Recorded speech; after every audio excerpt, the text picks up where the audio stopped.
Brought to you by the Every Dollar app. Start budgeting for free today.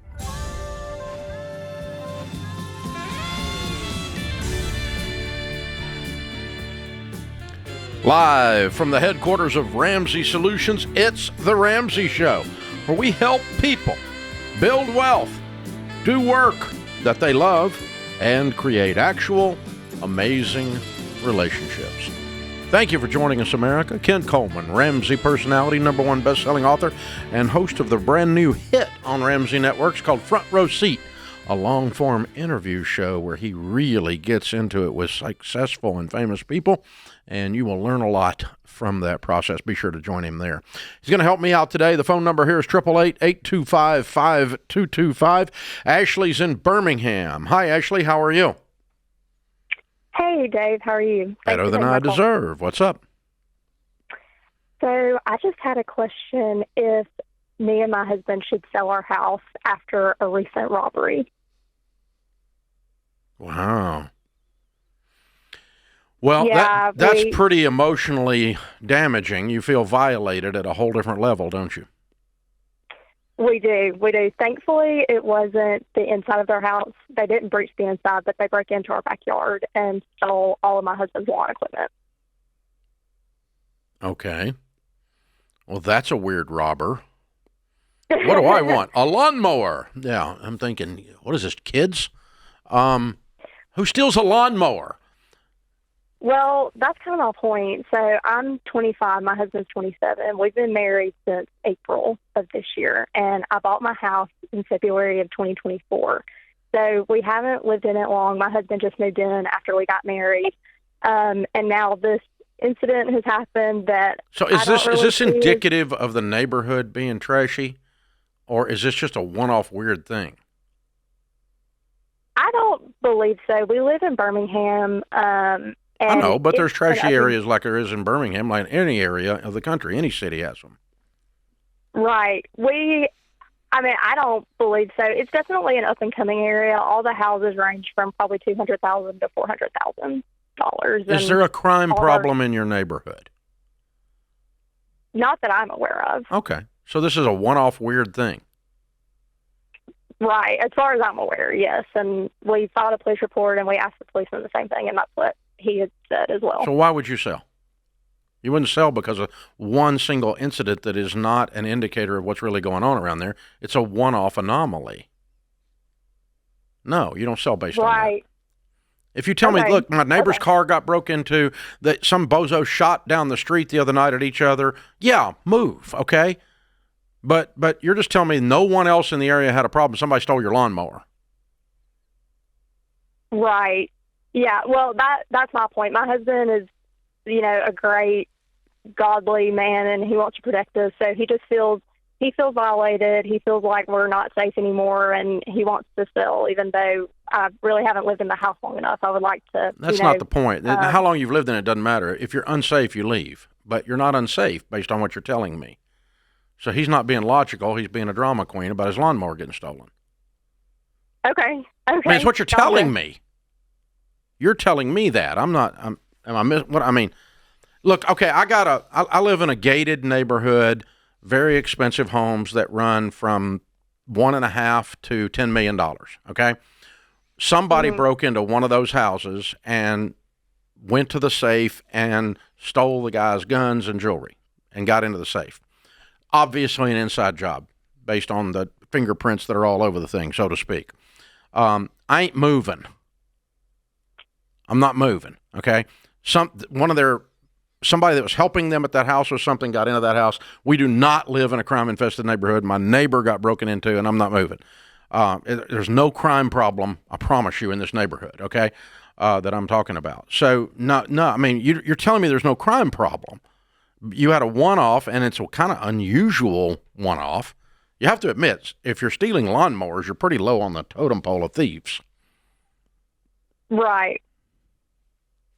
It sounds almost like teenagers or something, goofing off.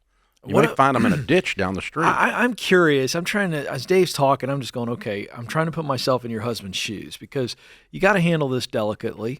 because you can't tell him what Dave said about him, but I don't think. Well, yeah, you can. You tell him Dave said he's a drama queen. Yeah, that you said it. She can't say that. What have the police said on this deal? Are there leads? I just don't feel like we got the whole story. Are we missing any details?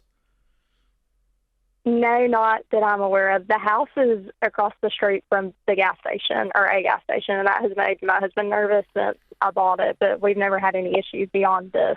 It's on a main road, so Right. a lot of people can see How our much house when they come by. financial loss in all that lawn equipment? Is it just one lawnmower or is it more? You got insurance on it. I know. I'm just asking Yeah, some it was- questions. It was about Listen, I think I have a different take than Dave. On this one, I think if your husband's wigged out by this, whether it's a one-off or not, I think you guys have got to process this a little bit more. And if it were me, I would want to know a whole lot more about suspects. I think this area is probably a little bit more sketchy than you're leading on. That's what I think. I could be wrong. I don't think this is like a super nice area of Birmingham. And so if they targeted you once, they may target other places. I just would give it a little bit more conversation with your husband. I also get your point that I don't want to necessarily move this house right away. So I'm with Dave. I wouldn't just up and throw a sign in the yard, but I would talk about it a little bit more and figure out what's going on. I just don't feel like we're getting everything. When you're in an emotional situation, facts are your friends. Yeah. So I'll go with you on that, Ken. You need to gather more facts. Yeah. But I just sensing an emotional reaction to a situation that's not, that the emotions don't match the facts that I've been given. Yeah, that's in right. this I scenario. think that's absolutely right. Yeah. And let me tell you, when you get stolen from, whether it's out of your yard or out of your closet, it's emotional.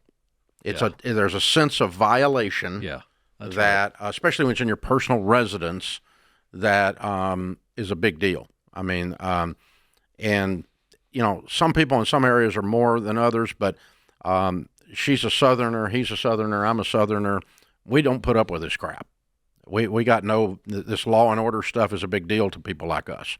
So yeah, I get it. I understand that, but I kind of think moving is a little bit of an overreaction to the information I've been given. I agree with that. So, I'll go with you. Let's gather some more facts. And based on the facts, make the decision, Ashley. That's what I'm talking about. Yeah. But the facts you gave us do not indicate selling the house. Yeah. That's what I'll go with. Yeah. All right. Yeah. Anyway, that's the deal. Let me put that back on hold because we haven't got a second time. So that's interesting. I haven't had that in a long time. But it does remind you that you need to do stuff like your property and casualty. You need to know what's going on with your homeowner's insurance. Great point. What is covered?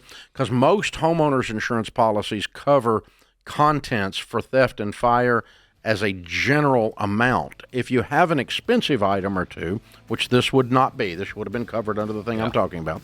But like, say for instance, you knew somebody had too many guns.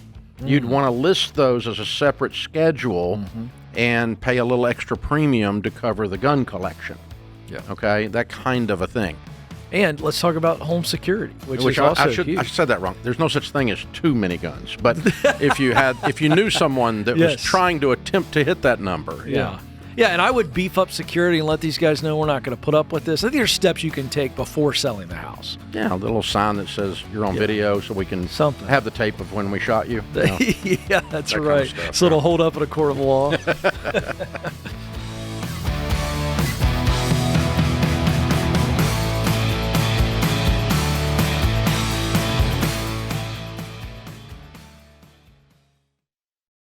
I've been doing this show for over 30 years, and some of the saddest calls I've taken are from situations that are completely preventable.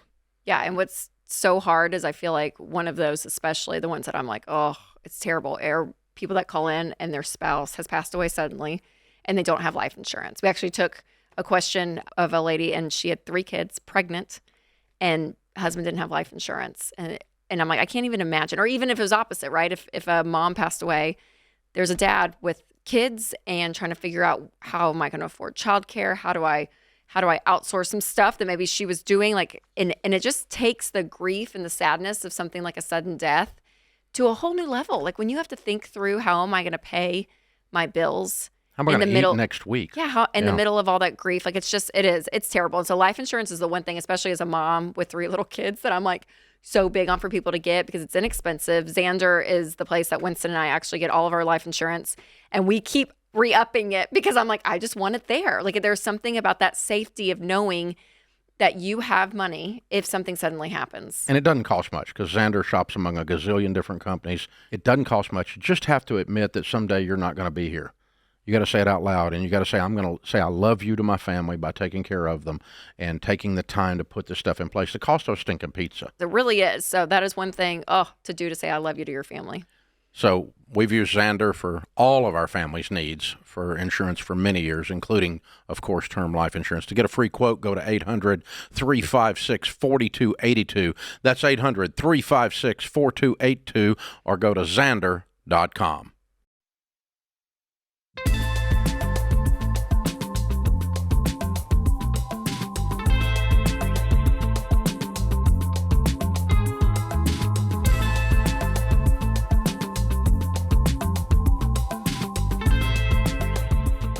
Shay is with us in Canada. Hi, Shay. Welcome to the show. How can we help?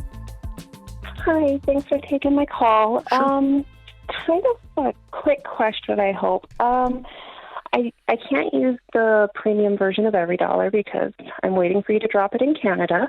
But until then, I'm trying to manually use it. Yeah, Canada's waiting for us to conform to crap we're not going to conform to, so it's not my fault, it's Canada's fault. But anyway. I believe it.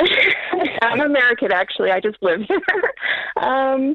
But so I have an emergency fund. I'm a single mom, and with my 2 kids, I try to keep a couple sinking funds because, like, I have like an SOS fund, I call it, and it's about $1,000, and that's just for like a light emergency, like, oh, my kid, needs to go to the dentist for something, and it's going to cost me $600. So I have like that set aside, and then I have like a $500 sinking fund for, like, I call it kid crap. It's just kid stuff, like back to both school, of these got clothes, used shoes. by the kids. What happened? I'm confused. Well, they always need stuff. So yeah, why don't you just put that in a budget? I don't, because I was trying to keep it separate. So No, I'm just saying you need to otherwise- put the kid crap in the budget. That's part of operating your household. Okay, so not like a sinking fund, just. Well, you can have a sinking fund. budget. You can have an emergency fund, but the kids should not be creating emergencies. You should have a predictable environment. They are so unpredictable. No, they're not. I raised 3 of them. They My become son very lost a predictable shoe. when How you do start you telling go to them, no, school it's and not in the lose a budget because shoe? you didn't tell me about it. I know, but he loses a shoe, and then I'm short a shoe, and now I have to go pay $40 to get a pair of shoes. I feel like every week I'm getting slapped with something from them. So Kids' my clothing has events like that, and that should be in your budget, hon. Okay. That's not an How do- emergency. A lost shoe is not an emergency. How do you budget for something that's so flexible like that? You set aside an amount because throughout the year you're going to have a kid tear up a piece of clothing, lose a piece of clothing, lose a shoe. That's part of having kids. They forget stuff and leave it laying around. And every weekend when the grandkids leave the lake house, we have to load a bucket full of stuff they forgot to take home, and I bring it back to the office and give it out to the different kids here. So kids just leave stuff. I got Crocs, I got swimsuits, I got sunglasses, I got all kinds of crap, and I'm bringing it all back every time. So so they can leave it again the next weekend. But that I get you. But the point is that's just part of the rhythm of life when you've got littles. Yeah. And that's where I'm feeling the pressure, because I feel like I'm living paycheck to paycheck. Because What do you make? About $6,000 take home. A month. Yeah. Okay. All right. $72,000 a year. All right. You ought to be able to live on that. I live in an expensive city, so I have about $4,100 going out, and I'm just trying to do the debt snowball. So then I feel like when I have to use money for the kids or a minor emergency, I never know how to put the money back. So one of the rules of your budget is your budget has to reflect reality, not what you wish reality is. And what you wish reality is that the kid didn't tear up or lose pieces of clothing, but they do because they're kids. And so you're just going to have to say, all right, the kids' clothing budget includes some loss. Okay. And you're not budgeting enough for kids' clothes. And so you need to change your budget, and it reflects reality then. And also, I'm going to come down on them if they're constantly losing stuff. I mean, if you're losing something expensive, like, you lose a couple of, one of two Air Jordans, I mean, we're going to have a problem in this house. Okay, so No, we stop with there's no Air Jordans. I know, in this but I'm just house. saying, Now if they're doing something that's way irresponsible, they're being raised by a single mom, a warrior princess, and she's trying to get jobs done so they can conform and have a little bit more discipline, and be a little bit more responsible too. That's okay to call them out on that. But overall, it sounds like you're just not reflecting the reality of your life in your budget. So here's an example we used to do, Shay, that was similar, and we had to correct it. That's how I know it. Okay. I was driving a car that had a pretty consistent pattern of needing repairs, but I was in denial about it. And so the repairs always landed in the emergency column, and they weren't really emergencies. They were really predictable. And so what I did finally, after I admitted to myself that that's what was going on, is if I'm going to drive a car that breaks down, I'm going to have more in the car repair line item in my budget so that I don't get bit by this. Yeah, I mean, we have 3 kids, and the boys were growing rapidly, and so we had to sit down and adjust our budget, and we looked at, okay, what do we think the entire year, all 3 kids, what do we think we're going to put out for clothing? And it's a very simple process. You just got to try it and get it right, get it wrong, and then, divide it by 12. And to Dave's point, you're putting that away so that's no longer stress for you. It's really simplifying. And right now it feels complex because you haven't allowed for it. So then something pops up and now it's creating stress. So simplifying, as Dave told you, is also going to take away that emotion that you're feeling like, oh, I can't keep up with this. When in all reality, you can. Yeah, it's very doable. Sarah's in Milwaukee. Hi, Sarah. How are you? Hi, I'm doing great. How are you? Better than I deserve. What's up? So I have been listening to your show for the last few weeks and really trying to sit down and think about next steps. Cool. And my husband and I just got married in January. Fun. We bought our home about a year ago. And just trying to figure out everything financially. Right now I have $10,000 in savings and kind of just going through all my debt and kind of just saying, okay, what should I tackle first? What about retirement? Like, there's just so many questions, but really just what to battle first. Okay. All right. How much debt do you guys have? So right now, $15,000 in credit card debt. Mm-hmm. $11,000 I still owe on my car. He does not owe anything on his. Mm-hmm. I have $30,000 left in student loan. Mm-hmm. Our home, we put $50,000 down, so we don't have any PMI, so we owe $170. Good. On our home. What's your household income? It is $140,000 combined right now. Phenomenal. Way to go. You guys got a great start. Just like you said, you've got to clean up some debt. So, Sarah, what we've been teaching for a long time to great success is the simple concept of the fastest way to become wealthy is to quit giving your money to everyone else in the form of debt. Your most powerful wealth-building tool is your income, and when you give it all away to student loans, credit cards, and car payments, you don't have any money to become wealthy with or to be generous with. Pretty simple math thing, okay? If you give your money away, you don't have as much. It's that simple, right? So we got to get rid of that blocker that's blocking you from becoming wealthy. You make a good income. You have the opportunity to join hands literally and figuratively and financially with the person you just married. So the two of you can sit down tonight and say, we are going to together set some goals and we're going to attack this debt so that we can become wealthy, so that we can live like no one else, so that later we can live and give like no one else. So we can have a great life, in other words, okay?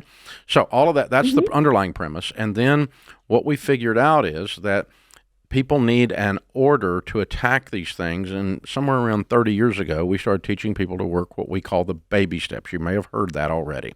And the baby steps are the first thing you have is $1,000 in the bank. You've already got $10,000. Okay? but 1,000's all you need for right now. So we're going to take 9 of that and apply it to baby step 2. Baby step 2 is you list all of your debts, smallest to largest. You pay minimum payments, the normal payment on everything but the little one, and you attack the little one with everything you can squeeze out of your budget and with $9,000. So I'm going to take the first $9,000 of your smallest credit cards and pay them all off and cut them up tonight with your husband, and I'm going to have $1,000. Then I'm going to beat the snot out of this debt in the next 6 months and get rid of it, all of it. And then when you don't have any payments, I'm going to build an emergency fund of 3 to 6 months of expenses. Take the $1,000 account, raise it back up to a good, solid savings account. Then, baby step 4, start putting 15% of your income away for retirement. If you do this, in 7 to 10 years, you will be debt-free, house and everything, and have close to $1 million net worth. I'll show you how to do it. I'm going to send you a Total Money Makeover book as my gift.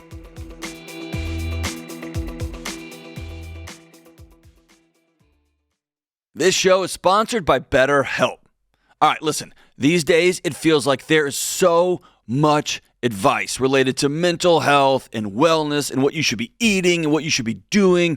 It is insanity. There's so much noise everywhere, especially when we're scrolling. And all this noise on the internet and on social media can lead to information overload, so it can be a struggle to know what's real and what are some things you should actually try in your home. Here's the truth. Using trusted resources and talking to a live therapist can help you break through all this noise and get you to where you want to be in your personal life, in your relationships, and your mental and emotional health. If you're thinking about starting therapy, contact my friends at BetterHelp. BetterHelp is 100% online therapy, which means it's convenient and affordable. And it's super easy to get started. Just fill out a short online survey and you get matched with a licensed therapist. And as the largest online therapy provider in the world, BetterHelp can provide access to mental health professionals with a wide variety of expertise. BetterHelp is rated 4.9 out of 5 stars based on over 1.7 million reviews in the App Store. They are for real. So talk it out with BetterHelp. Visit BetterHelp.com/Ramsey to get 10% off your first month. That's BetterHelp, HELP.com/Ramsey.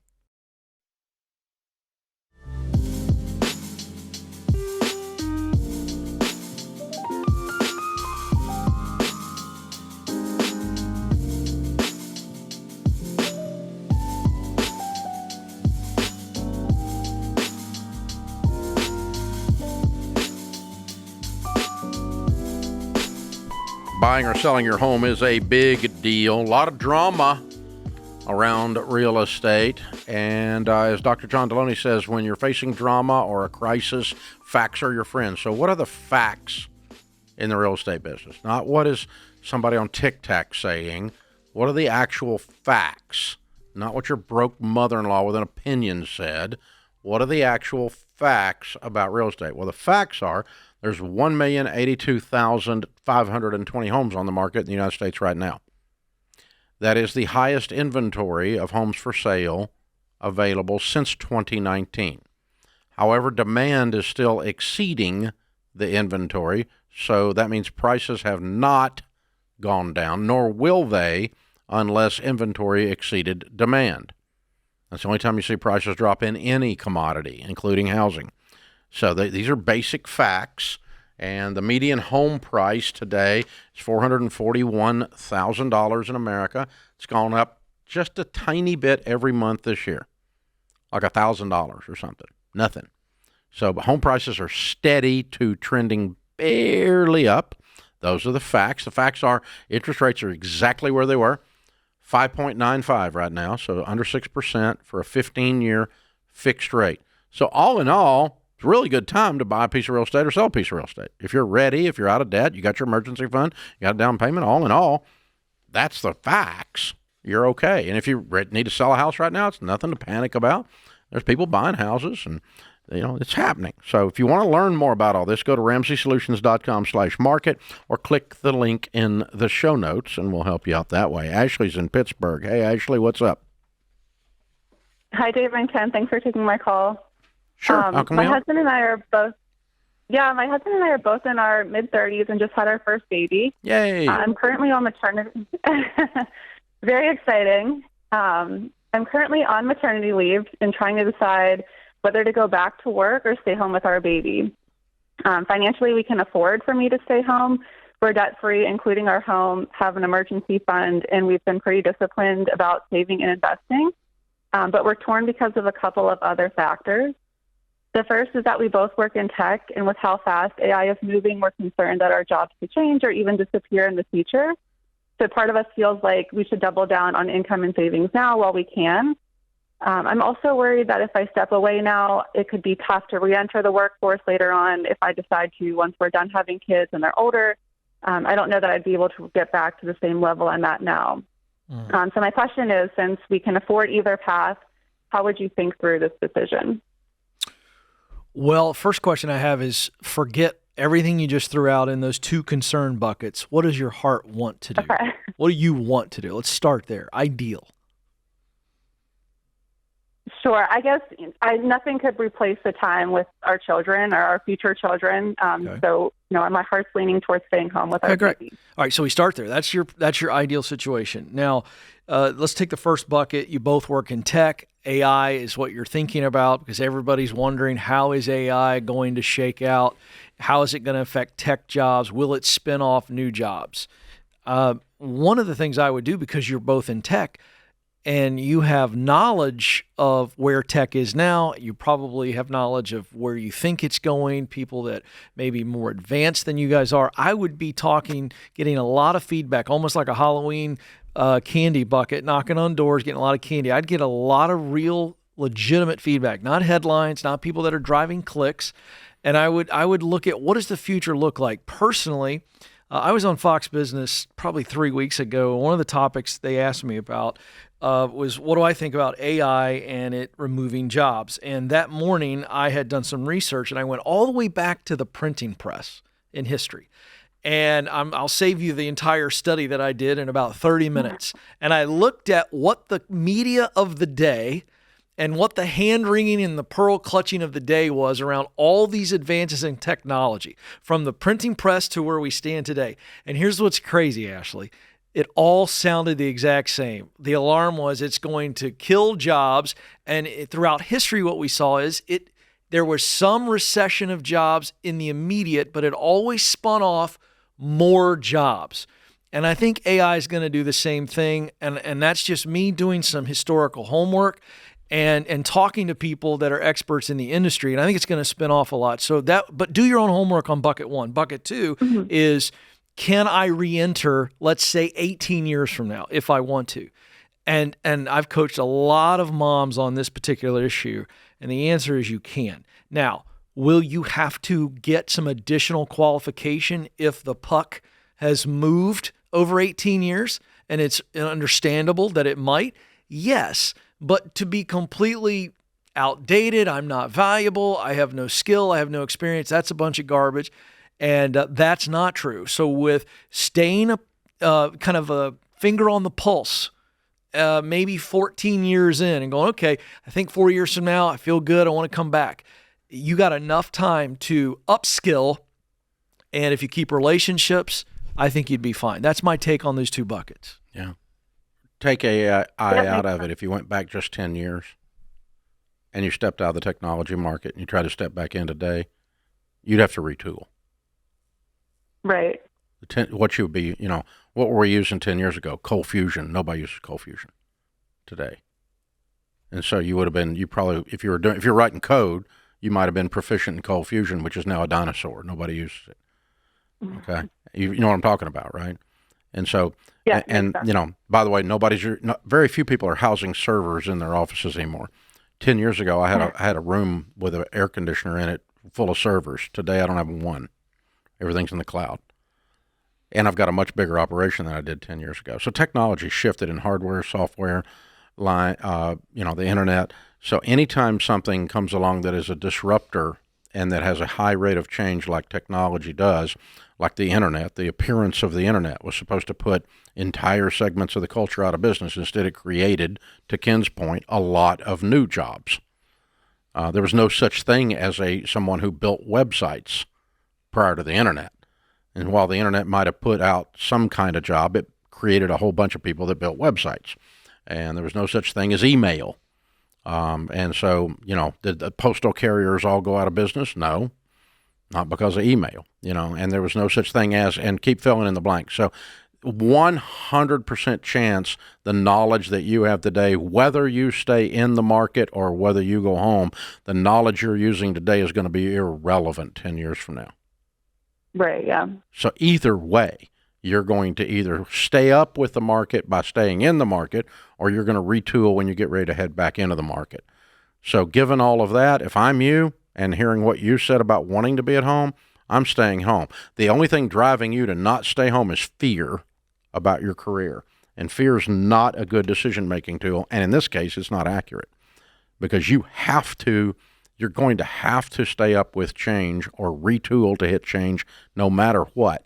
We live in the highest rate of change environment in the history of mankind. The change rate in transportation in the last 50 years, the change rate in communication in the last 50 years is more than the 500 years previous.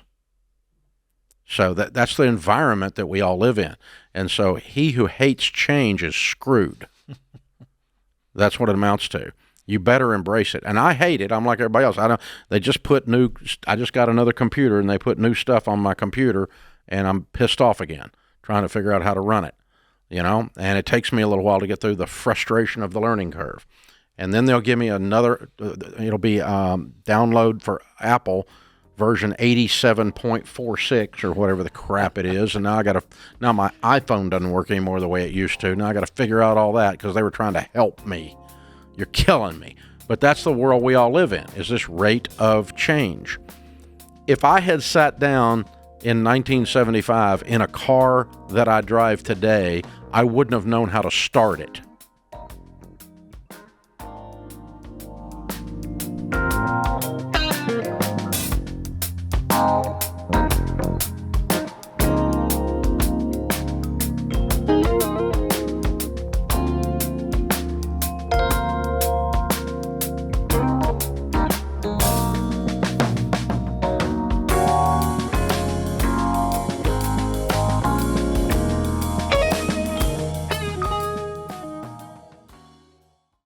Hold on, folks. Don't panic. Buying a home in today's market doesn't have to be complicated, but it does take more than hope and a quick internet search. To get the right home, one that will be a blessing and not a burden, you need a trusted mortgage partner who will listen and serve you, not push more debt. You need the professionals at Churchill Mortgage. I've personally recommended Churchill for over 30 years, and they're the only mortgage company that's Ramsey trusted. Churchill stands out because they operate the Ramsey way with transparency, integrity, and a commitment to doing what's right for the customer, not what's profitable for themselves. Churchill aligns with Ramsey's values by focusing on education, responsible mortgage lending, and helping people make smart, long-term decisions that enable them to build lasting wealth. Go to ChurchillMortgage.com today to begin a better mortgage experience. ChurchillMortgage.com. This is a paid advertisement. NMLS ID 1591. NMLSConsumerAccess.org. Equal housing lender.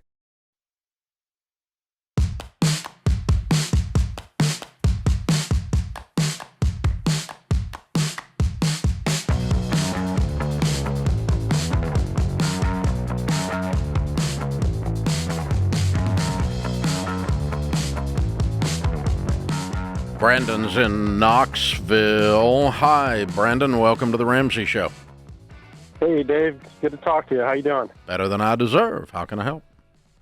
I just had a pretty quick question. Me and my wife decided that we're going to sell our house and be moving back to our hometown in Florida. Our house is actually listed below the median price here in East Tennessee. And in almost 3 months, we've only had 4 showings. And I was just wondering if you thought that was normal. No. Okay. Well, I mean, it depends. What's the price? The price of our house right now is $364,900. Okay. And what are the comparable sales in your area? I couldn't give a crap less what the median price in East Tennessee is, because there's $1 million houses and there's $100,000 houses, and there's neighborhoods associated with both. What is your house appraised at? So our house was appraised at about around 400 is what it was appraised at. By who? And then when our realtor did comps on it, she said that listing at 399 was an accurate pricing. Mm-hmm. Which again, it's more than fair because we bought during 2020. So it's more than. What do the pictures? fair. What do the pictures look Return. like? The pictures they took and put on the they're good. internet. We got a professional photographer. He did the whole new 360 camera walkthrough thing. Yeah. Did he expose the ugly? I mean, is the house ugly from the street? No, I mean everything looks great. I've put a lot of work into it. I've redone just about anything you can imagine in it. Everything looks good. The landscaping looks good. We've only gotten 4 showings, and Are you in an outlying area? I'm actually right by one of the major airports over here. Pretty much right next to the city of Knoxville. I mean, we're in a great location. It's Like right next to Alcoa? the college. Yes. Okay. So you're not in Knoxville, you're in Alcoa. Yeah, the girl asked, and I think she's. That's okay. That's fine. I was born in Maryville. I was born in Maryville. So. Oh, were you really? Yeah, Wow. Okay. Yeah. So I actually know where you are. Well, that market's booming. That market and that Topside Road, all that stuff is booming, and you've had a lot of good industry move in there, and so there shouldn't. And your price, you are a mid-range price, and that thing you're not. There's a problem. Have you asked the real estate agent why it's not being shown? I'm sure you have. I've asked, and here's another question I had. Do you think a month and a half to do the first open house was way too long? Open houses usually don't sell anybody but the seller. Okay. Number of times you sell a house at an open house is fairly low. I'm wondering if your real estate agent, how many houses did your real estate agent sell last year? I'm going to be completely honest with you. I don't know. It's a family friend that I went with. Oh. Well, what was her answer? You never answered Dave's question on what did she say? Why did she say it's not selling? Yeah. Oh, I'm sorry. It's okay. She just said to be patient. She said it's the market that's being slow. I ended up doing my own comps with actually a friend of mine that does real estate. And they actually 2 of them, and they both said they don't have any idea why in the world it wouldn't even get more than 10 showings by now. So it's not. We don't think it's price. We don't think it's ugly. We don't think it's the location. Not ugly. We don't think it's the location. It's not far out. Location is good. Should they be doing more online advertising, or how should a realtor be doing that? Yeah, here's what I'm concerned about. The only other thing I can think of is when you said family friend, I went gulp, because that's not how you select a real estate agent. You select a real estate agent by getting a high-octane, high-protein, high performer, because this is a huge asset, and you're hiring a marketing consultant, and they need to actually sell 50 to 200 houses a year, or you shouldn't be using them to sell your house. So I'm afraid this person might be selling 3 houses a year, and there's no personal momentum around them, around their company, around their name.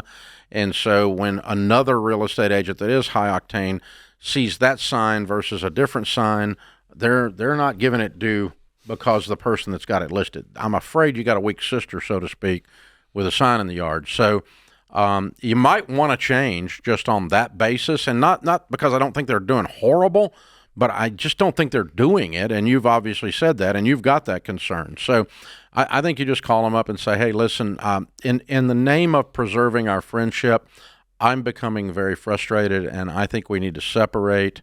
I know you tried. Thank you for that, but I need to try something else now, and otherwise I'm afraid I'm going to become extremely frustrated, and I don't want to damage our friendship. So we're gonna try something else, and thank you for trying.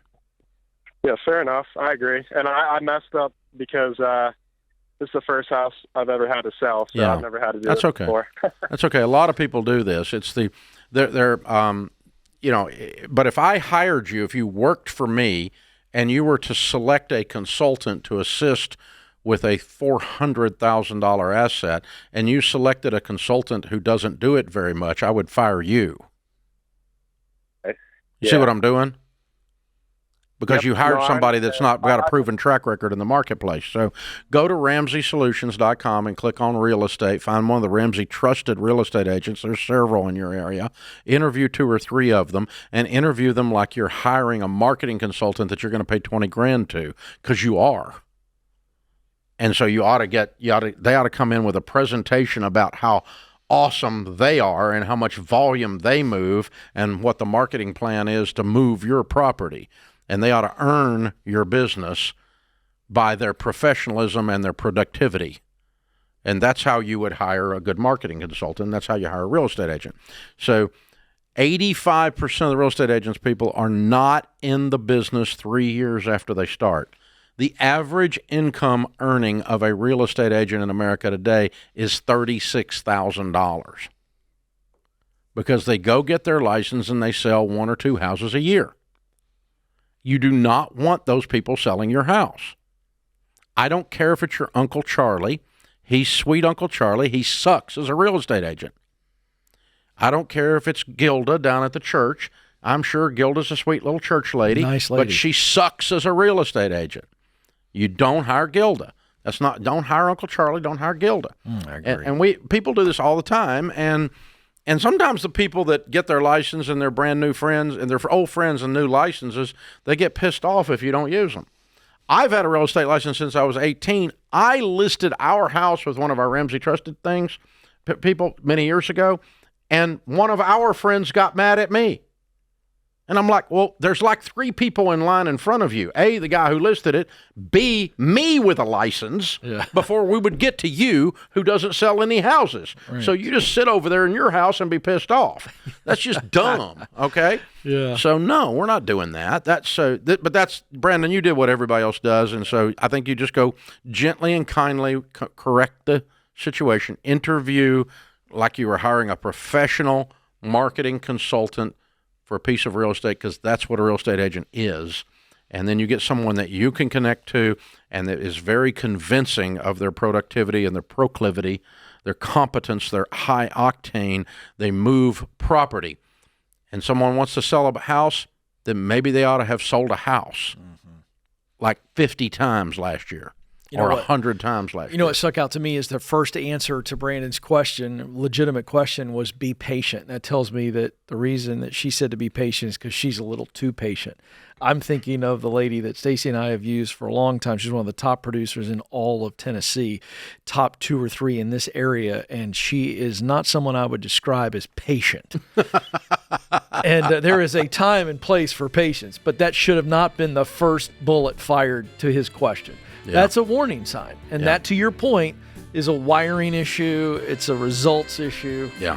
No, listen for things like that. It might not be the real estate agent here. It might not. We don't know. This could be a high-producing real estate agent. We don't have the numbers on this agent. But we do know he's unhappy with her, so let's just change horses. Yeah. It's okay. Nothing wrong with that.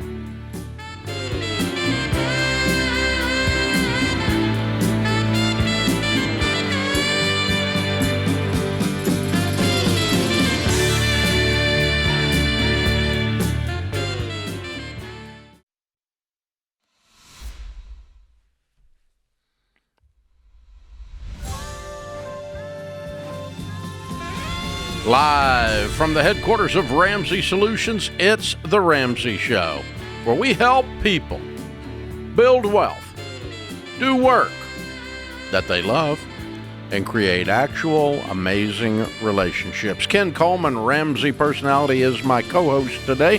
Thank you for joining us, America. We're glad you're here. Open phones at 888-825-5225. Nicole is in Colorado. Hi, Nicole. How are you? I'm well. How are you doing today? Better than I deserve. What's up? So I had a question about kind of like an in-between baby step thing. So essentially, we have a couple larger lump sum amounts that should be coming into our possession within the next few months. And I wanted to know whether I should just throw all of it to the remaining student loan debt, which is the only debt we have, or if we should split it, putting some towards a potential down payment and then the rest towards the student loan, kind of building both things simultaneously. So how long have you been working to get out of debt? Relatively recently. My student loans were in deferment with all the COVID stuff and everything like that. And then my husband, the union contract through his job, finally reached an agreement. So he has a bunch of back pay coming in, and we have a sizable tax return that should be coming in. And so it will. So you just equal... started a system, and then I'm going to poke at you. Are you ready to be poked? Oh, yeah. And then your first thing is to cheat the system. Via the home buying process? Yeah. You don't need to be buying a house till you're out of debt, and so we need to put it all on the debt so we can get the debt cleared. How much debt? How much debt do you have? Less than $24,000. And how much is all this back pay and taxes amount to? It should reach about 25. Oh, so you can pay everything off. The other issue is that we have two vehicles that are completely paid off, old buy outright sort of things, but they need some work, so there's no way I can actually put all of that into the debt. Because why, are they not running? Well, they are functional, but... Good. Put it all on the debt. Quit screwing around with this. Get out of debt. It's the thing holding you back from everything. Now that you're out of debt, what's your household income? Let's see here. Our household income before, after taxes and insurance and such, afterwards would be take home of $53,000 roughly. Okay, but you're got insurance coming out of that, and taxes. Too much in taxes coming out because you got a tax refund. Oh, so before taxes and insurance, it's about 71. Okay, all right. And so what repairs need to be done to the car, and what do they cost? So I just called and got a quote the other day for the biggest thing, which is like the timing belt and water pump. And then I also have an O2 sensor, which is affecting acceleration. And so that should probably come out to be about 25 to $3,000. Or O2 sensor's not that. The timing belt is. Yeah. The O2 sensor's almost nothing. Yeah, but the timing belt is the bigger of the two. Run and get the O2 sensor fixed out of your budget. And then you start saving in the next month, go ahead and do the timing belt. You can do it in a month. Okay. And let's get them fixed and get them going, keep things running. Now you're out of debt. And then you need to build your emergency fund of 3 to 6 months of expenses, and then you need to save for a down payment. Okay. And that's what we teach, and you already knew that.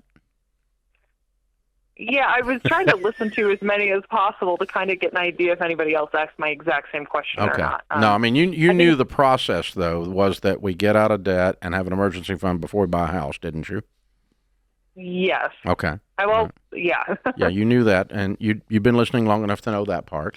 And so let's just stick to that, and that's going to be your shortest distance to getting a home in a situation where the home is not creating stress and instead is a blessing. Okay. Yeah. I want you to get a house. I don't want the house to get you, kiddo. Yeah. Well, particularly since we're not exactly on the higher range of income, so it's not exactly like we're affording a fancy, totally redone. Make sure situation. You don't have. How many years in a row have you got tax refund? So this is probably the fourth. And how much has been your tax refund? Let's see. Last year was about $11,000. Okay.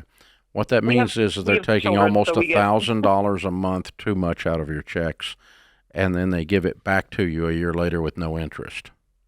Yeah, well, particularly since the W-2 has not been amended to account for the children we have had. You need to amend the W-2 to account for $10,000. $850 a month needs to come home more than is coming home now. Oh, that would be substantial. That'll help your budget, see, and that'll pay for the timing belt and everything else. You don't need to have a savings account with the IRS. That's what a tax refund is. Yes. Monthly, you make a deposit into the IRS, and at the end of the year, they give you a tax refund. Santa Claus does not live in Washington. That's your money. Didn't come from him. I know him well. He lives in the North Pole, not in D.C. Matter of fact, he's like most of us. He doesn't even like D.C. So Yeah, that's fun, kid. You're going to do great. Stick with the system. Let me send you a copy of the book, The Total Money Makeover. You and your husband both go through that, and both of you hold hands and get dialed in and really focused, maybe for the first time in your lives, on the details of this stuff, and then work those baby steps exactly. And that'll get you a home that's a blessing faster than anything else. You know, Ken, I was on a guy's podcast a while back who's very successful, and he surprised me when he said, you know, I've known him for a decade, and he goes, I've never done your stuff till about 2 years ago. And he goes, I finally started doing it, and I did it exactly in detail the way you teach. And he goes, the progress we've made is, in a short period of time, is enormous. And then he said something that kind of shocked me. He said, my problem was I refused to submit myself to a system. That's right. And I thought that's an interesting word choice, because that's, you know, if you bring in a personal trainer and they have a six-pack and you got a keg, you have to submit yourself to their advice and their eating pattern that they're suggesting, their workout pattern that they're suggesting, because they have a six-pack, you got a keg. So you need to know that they know something you don't know, and you don't need to tell them how to do this. They know how to do it.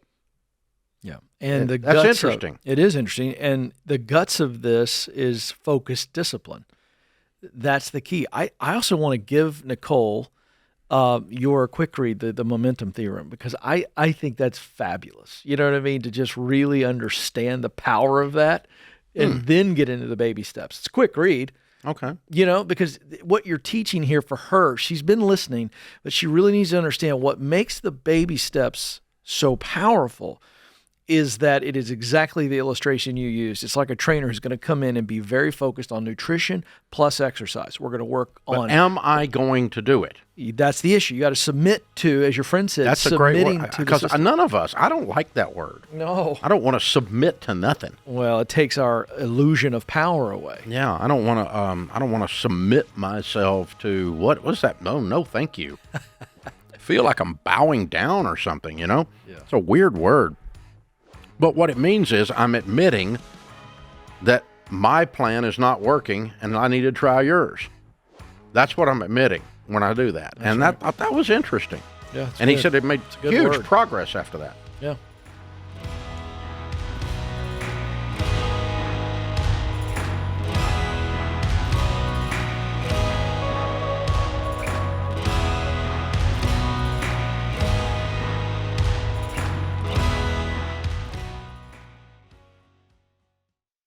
I've seen people do everything possible to get out of debt, selling stuff, starting side hustles, canceling subscriptions, giving up eating at restaurants, even turning off the air conditioner in the summer and sweating through it. But most of them don't know they're overpaying for their phone plan. With Boost Mobile, you get unlimited talk, text, and data for just $25 a month. That's it. And that $25 never goes up. No contracts, no junk fees, and no tricks. So do the math. It's not that hard. And go to boostmobile.com/Ramsey. Restrictions apply. See boostmobile.com/Ramsey for details.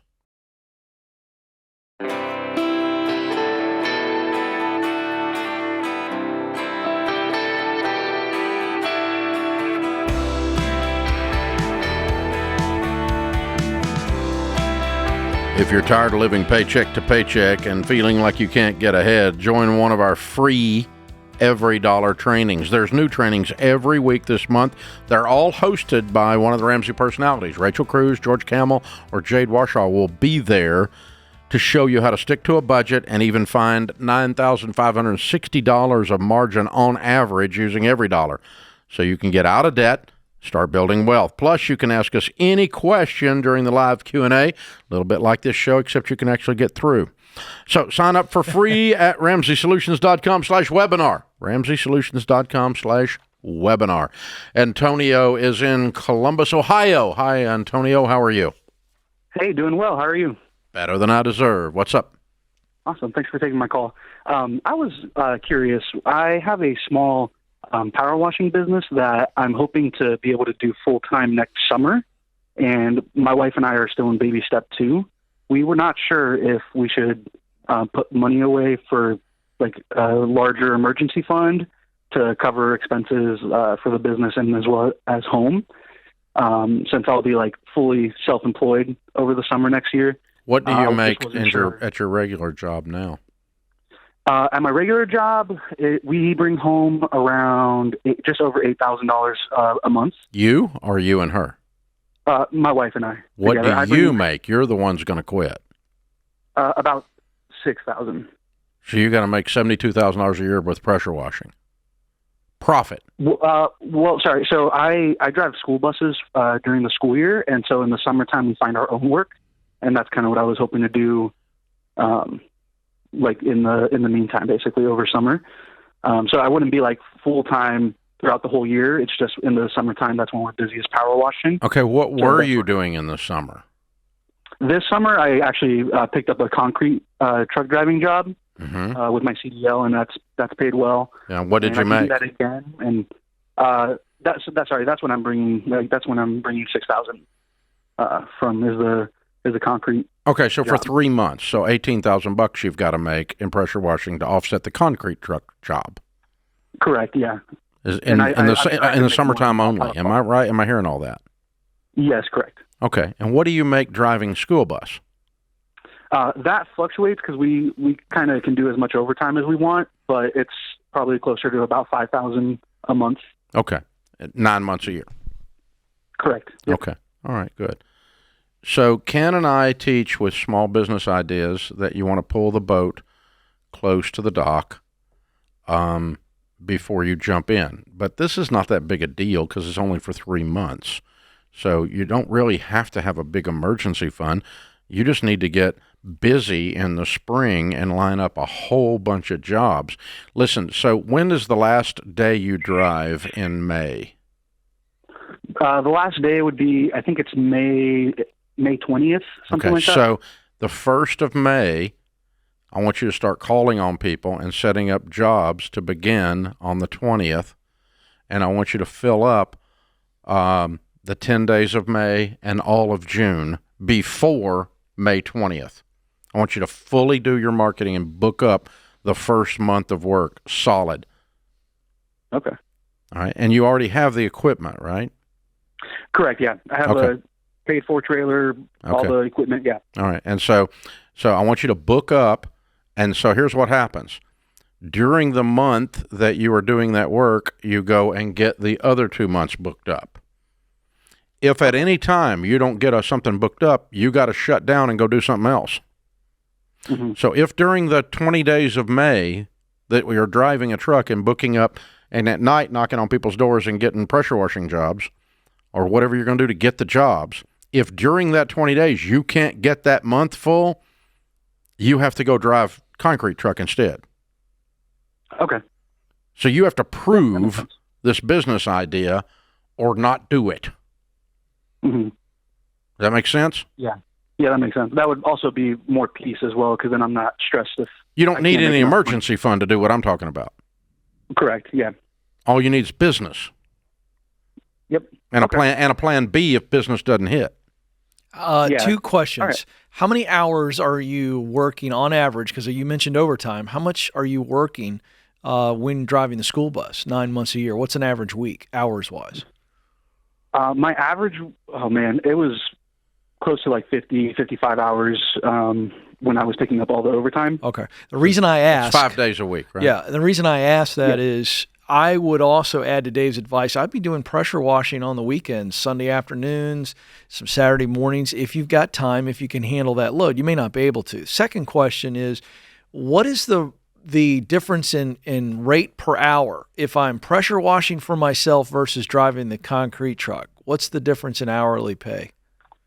So the concrete truck is $28 an hour right now, and there's potential for raises, of course, next year. Yeah. But power washing, I try to whenever I go give a quote, I try to get somewhere around $100 an hour, where I could take home most of that. Yeah. Since I'm not putting any money into the business right now, it's all going to baby step 2. Yeah. Okay, that's good. I just wanted to know. So that means you're making almost 4x. Yeah. per hour.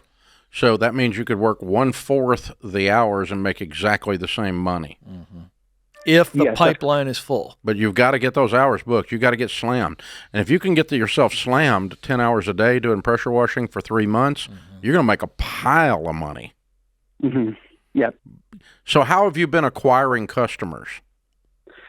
Actually, so most of the customers I've been washing for the summer I'll do it after I drive the trucks.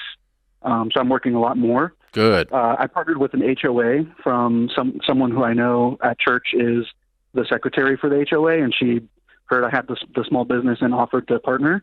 And so that's all it's been is referrals within that neighborhood. It's a very large neighborhood, and I haven't had to do door knocking or anything. Thankfully, people are just reaching out. So what are you paying her? I didn't pay her. Oh, so when you say partner, you didn't partner. She just was your source. She helped you. Yeah, correct. Sorry. Yeah, they like to have like local businesses that can come in. Like they have a landscaper. Yeah, and then they ask me to come in. So. Good. Well, that's a great partner. I like that kind of partner. That was my first question. What's her take on this deal? Okay, so I think so. You've got a good source, and if you start working that HOA leads and even people you worked for last year and swing back around and say, hey, I'm gonna gear up May 20. When can I put you on the schedule?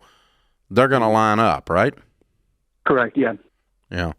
Because I got a guy that hits my lake house, which is known for mildew. It's a lake house with pressure washing every spring, and he's got pretty much a set gig. All we have to agree on is the day he's going to do it. He's got a set customer. As long as he shows up, does the work, charges me about the same. Yeah. He's been doing it for years for me, and great guy. And so that's who you are. You're that guy. So you can create repeat business that swings back around annually. And, Antonio's going to be ready to go here, baby, and we're going in. I love this. I didn't know the numbers on this. Antonio, I got to give you this. Take this or leave it.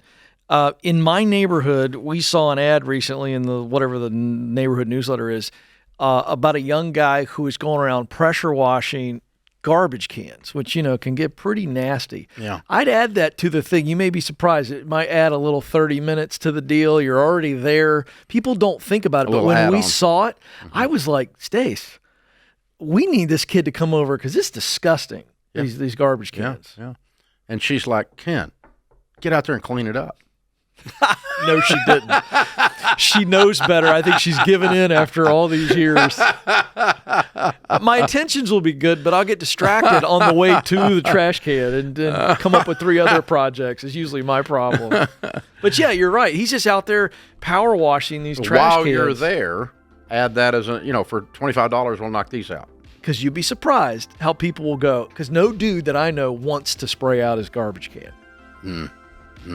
So, little upcharge. Yeah. Well, I mean, he's in an HOA. He's in a neighborhood like yours. So there you go. Those rich people, they do all kinds of stuff. Time is money, Dave. Somebody told me that once.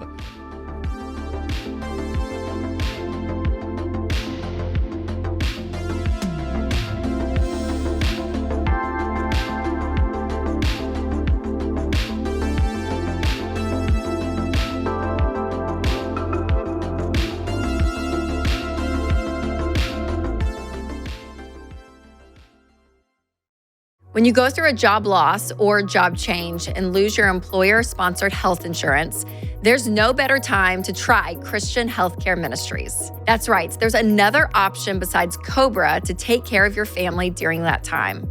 Because if you didn't know, the cost of COBRA has gone up a lot in the past few years. And CHM is an affordable, biblically based alternative to health insurance. So do your own research. The CHM is a great option that's potentially a third of the price of COBRA. It's a health cost-sharing ministry that's helped hundreds of thousands of families like yours take care of over $11 billion in medical bills since 1981. And the support you get from CHM goes beyond helping you pay for medical bills. Members become part of a family that prays for them when they have a medical event. Try getting that with COBRA. So if you're going through a job loss, life change, or just want to explore other options to save on healthcare, CHM might be perfect for you. CHM programs start as low as $98 a month. So find out more at chministries.org/budget. That's chministries.org/budget.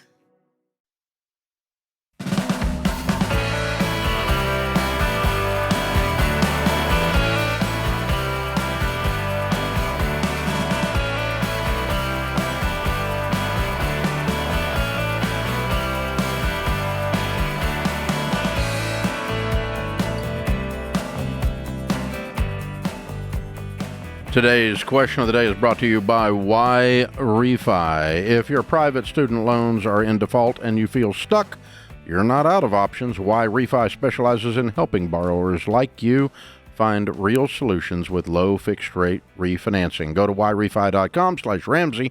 That's the letter Y, refi, REFY.com/Ramsey.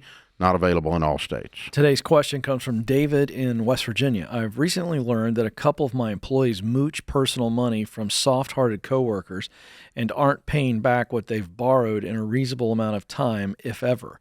While it may just be a couple of $100s of personal money, I'm afraid of negative culture developing in the workplace. Do I have a right to address the situation since it's between them personally and the business isn't really involved? Do I have a right? Yeah, I think you do, in the sense of these are people that you're employing, and it's now becoming an issue that is going, it's not a gossip issue. This is a fact. At least you're outlining it in a way where you know this is a fact and it's rising up to you. And this affects the actual team dynamic. And I think talking to the people that are loaning the money is probably where I would start. I think anytime you've got a situation like this where you've got people just with bad behavior, where they're they're borrowing basic small amount of money and not paying it back, that's just irresponsible. And to me, that's a sign that they shouldn't be working for you. So I would be addressing that issue, not so much getting into all these details. I would kind of end around it instead of sit down with these people like they're little kids. I may be wrong on that. You may have a different approach, but I would probably address the fact that there's a character problem here, and it's been made aware to me that's a character problem, and I don't want people working for me that have character problems. Yeah. You don't have a right. You have an obligation. You are in charge of what happens there under your leadership, and crap is happening under your leadership. And if you don't do anything about it, you suck as a leader. So you've got to do something about it. Now, then the question becomes, how heavy-handed are you? Yeah, that's what I'm struggling with. What is it that you do? So if it's a couple of $100, I'm probably starting with the two people loaning money. I'm going to give them both a total money makeover book, pay for them to go to Financial Peace University, and here's your $200 back, and don't ever loan anybody money again as long as you work here. If you do, I'm going to fire you. I like that approach. And just make them whole. Yep. And then shut down the source. Then I'm going to the two or the couple of people, whoever it is, that borrowed the money and didn't pay it back, and say, this is over. If you borrow money from someone here at the office or get money as a gift from someone here at the office, again, as long as you work here, it will be your last day. You're not doing this anymore. For you to take money from someone that's hardworking and then not give it back to them as promised is a character problem. It's almost stealing. You're pretty close. And so, no, you're not going to do that while you work here. I want an environment where people feel safe, where people like each other, they trust each other. That's the culture that we're going to have, and that can only occur if you are worthy of trust. And so I have paid them the money back. You don't owe them. You are forgiven the debt. But if you ever borrow a dime or take a dime in charity from someone else that works here while you work here and I find out about it, it will be your last day. And I'd give them a zero tolerance. One strike, you're out from here on. So they get a warning. They're whole. The other guy's whole. Problem solved. It's over. And then I would make I don't know how big an organization this is, but I would just make an announcement that just says, hey, guys, sometimes people want to borrow money and stuff. I've made a decision that's not okay here. And if somebody comes to you to ask you to borrow money from them, it's not okay here. You don't need to loan people money that work here. Everybody here works too hard. Nobody here is rich. Okay, so don't get in that business, and you guys quit trading dollars back and forth. You don't trade spit back and forth. You don't trade dollars back and forth. You work here. This is what we're doing, okay? And, just make a general announcement, make a joke about it, and move along. And don't make a big thing like we've had this serious problem, and I wouldn't do all that. Yeah. I'll just make a general blanket, quick statement, 30 seconds. Hey, just want to let everybody know I've got a policy on this, and I'm not okay with this, and don't do it anymore if you were doing it. So we're done. But you've already addressed the other people directly, individually, and privately before you get there. But you have a responsibility. It's not just a right. Yeah. A responsibility for the people that work there. Okay, so let me give you another example, Ken. Everybody acts like somehow that you're not allowed to do stuff in business because it's business and you're supposed to just keep it all business. Right. Well, that's a bunch of horse crap. Okay? So I got 1,100 people here. I was standing in lunch line a while ago getting a taco with a young guy who just got married to another person in the building. He met his new wife here. So now I have 2 team members that are married that work here. Okay? And he met her here. They just bought a house, great little couple, sharp as a tack, all that. That's the good story. The other story is when someone starts dating here and it goes bad. Mm-hmm. And then they feel threatened or stalked or whatever. Well, that's their personal life. You shouldn't get involved in that. Dadgum right, I'm getting involved in it. It's a 26-year-old, 25-year-old young lady that feels threatened inside our building. Right. Absolutely, I'm getting involved in it. That's not happening here under my watch. I'm the leader of this organization. Her dad expects me to make sure she's in a safe situation. And I'm an old Southern gentleman, and we take care of the ladies. That's how we do it. It's an old school chivalry thing. And if you don't like that, get your butt out of here and don't let the door hit you as you go out. I couldn't care less. And so that's, well, you don't have a right. No, I've got an obligation to her because I got to look her dad in the face if he stops by, visits one of these days, and say, your daughter's safe here. No doofuses are going to be around her. That's right. And so, it's not just a right.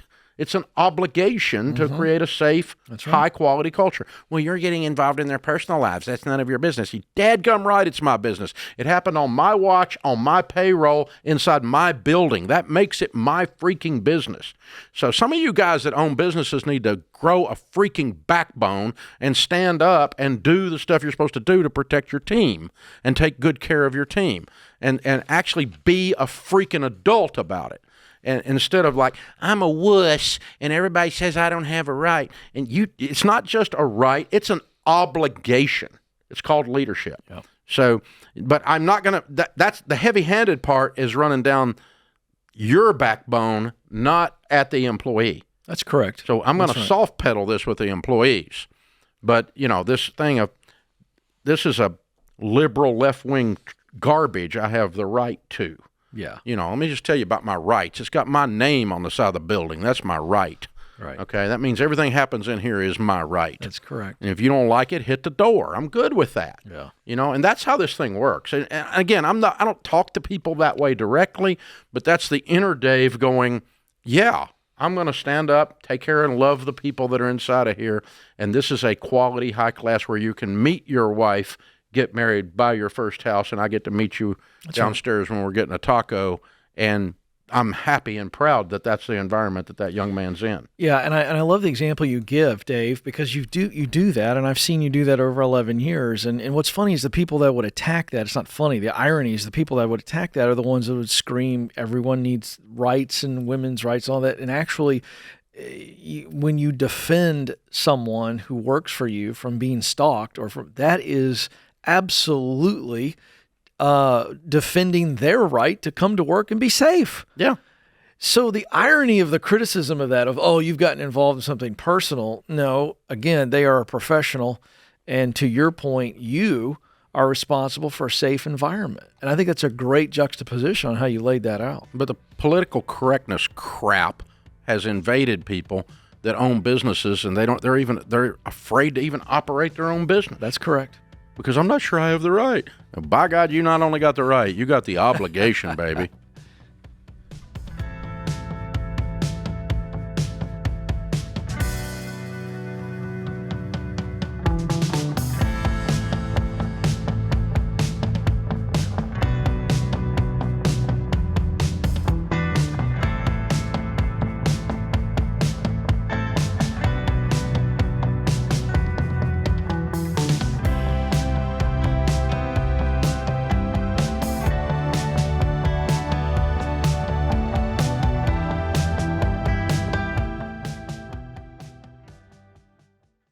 These days, business as usual is anything but. Tariffs make trade policy a moving target, supply chains are squeezed, and cash flow is probably tighter than ever. So if your business can't adapt in real time, you're in a world of hurt.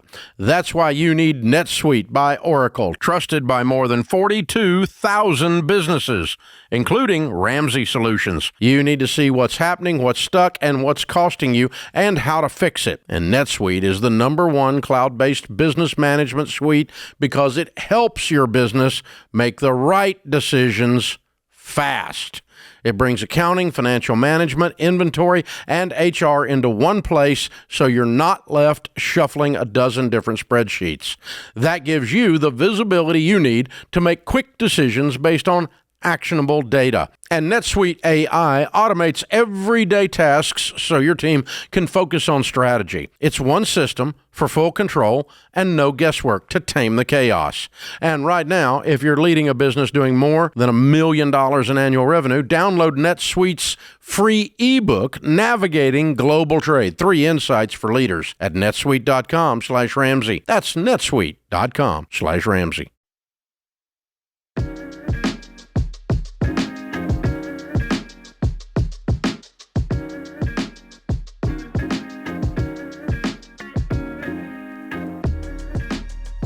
Kara is in Indiana. Hi, Kara. How are you?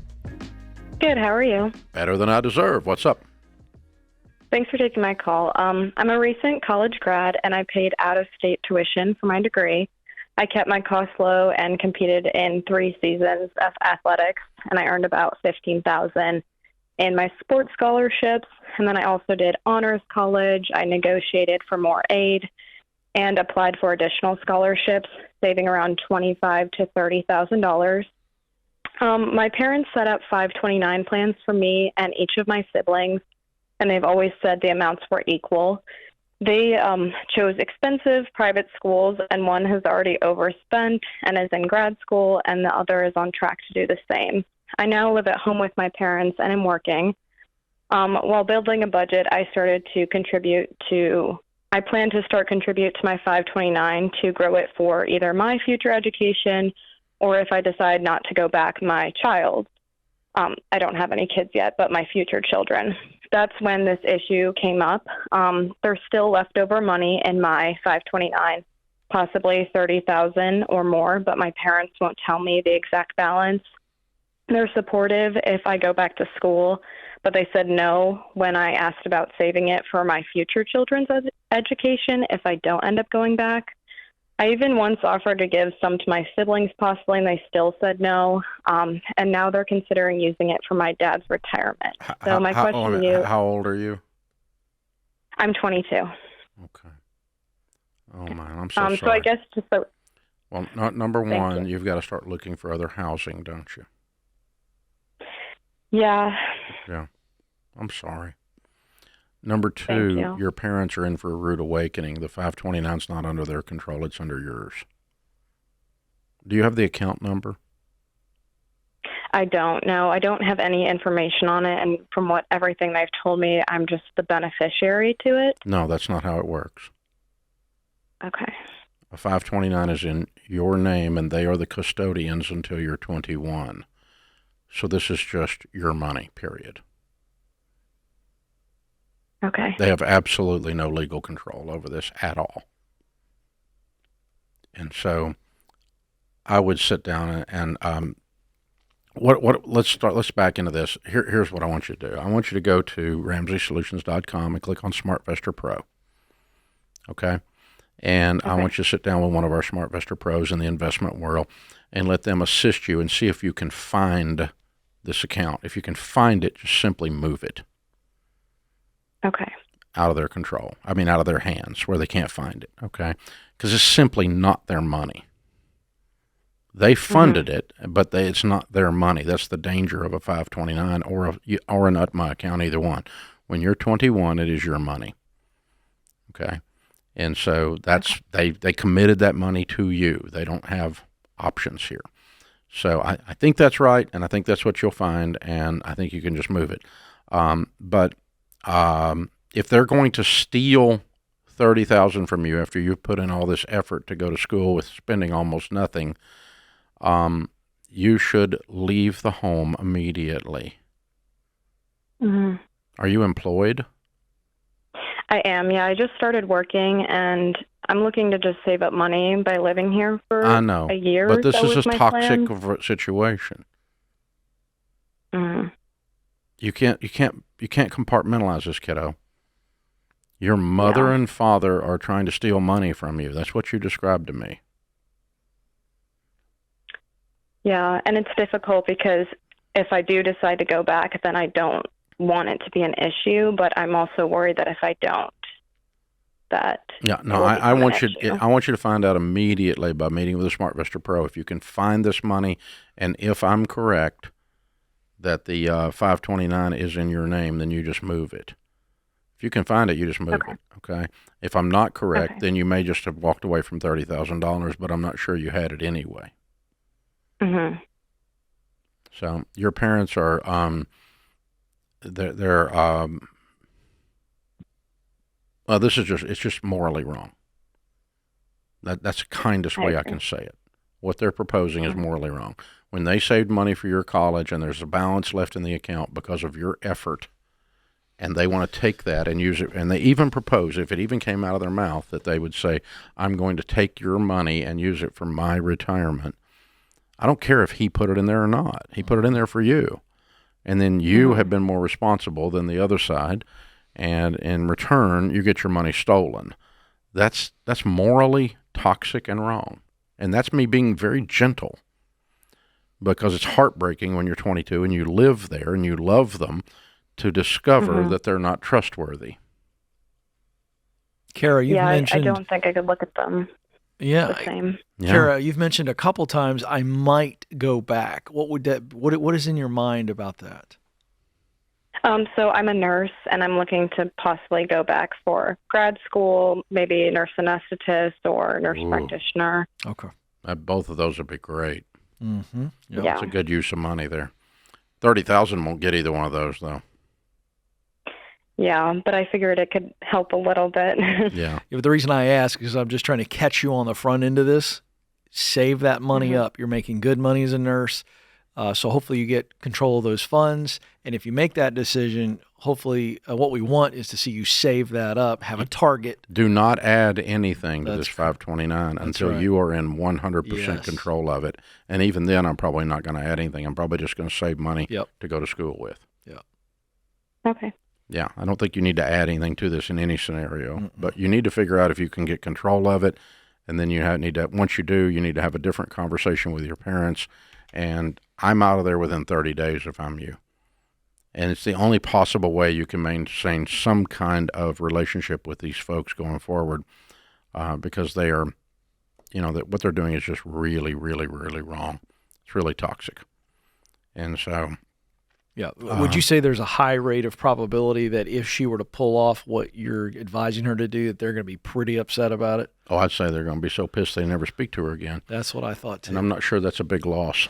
It isn't, but I wanted her to hear that. I wanted you to hear that, Kara, because this thing's going south one way or the other. It's going to eat you alive, or it's going to make them upset. You got to do what's right. And you may best. choose to walk away from this and just never look back. Yep. That may be your choice. But if you can get control of your money, I would. Mm-hmm. And I think you can. I don't know if we can find it or not, but we got to get some clue as to where it is. But maybe a SmartVestor Pro can help you with that. And they can advise you as to whether the advice I'm giving you is correct or not. I might not be correct.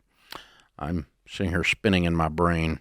I was real sure when I first said it, and now I'm starting to wonder if I'm right. But I think I'm right.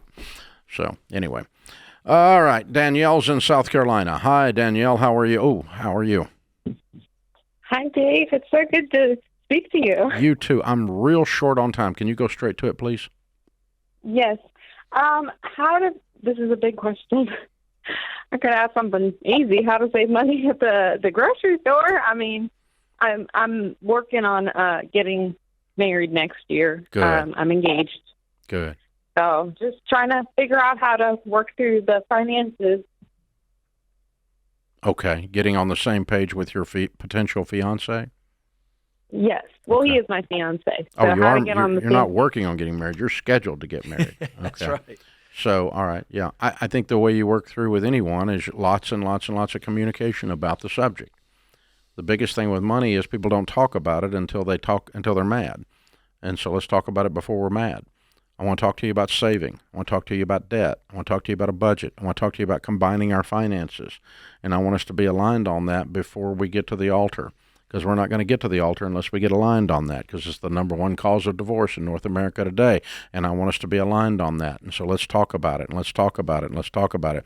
I hate debt. How do you feel? I love saving. How do you feel? I love generosity. How do you feel? I want to be on a written plan that you and I are in agreement to. I want us to combine everything and live our lives together like we actually love each other. If we're going to share a bed, we're going to share a checking account. And so what is the deal here? And let's start talking that stuff through. And lots and lots and lots and lots and lots of communication on all that. And I'll tell you what, I'll give you a framework to discuss it with. It's called the Total Money Makeover. I'll send you my copy of it for free as your engagement gift.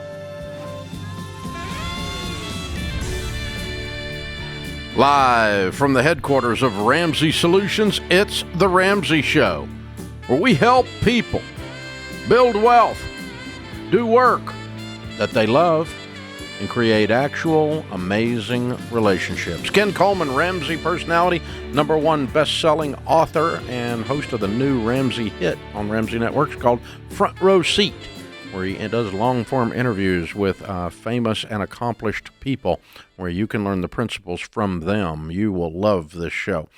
He's my co-host today. The phone number is 888-825-5225. Gary is in Michigan. Hey, Gary, what's up? Oh, not too much, Dave. Ken, how are you guys today? Better than I deserve. What's up? Well, I'm trying to get the gumption to cancel a whole life policy. Been listening to you guys for about 15 months, and I know I need to do it. I just need the push. The long story short, I can give you a little context. My dad was very financially successful, died about 3 years ago, and I had an annuity, or he had an annuity, which is how he left me some money. And there was a whole life policy that this guy who had the annuity, my dad had taken it out on me, and there was some cash value there. And he said, well, let's set fire to the thing and essentially build a legacy, if that makes sense, build on your dad's financial legacy. Unfortunately, I did that before I found you guys. And so I'm just trying to deal with the emotions that come with that, if that makes sense. What are the emotions? Does that make sense what I'm saying? It does, but what do you name these emotions?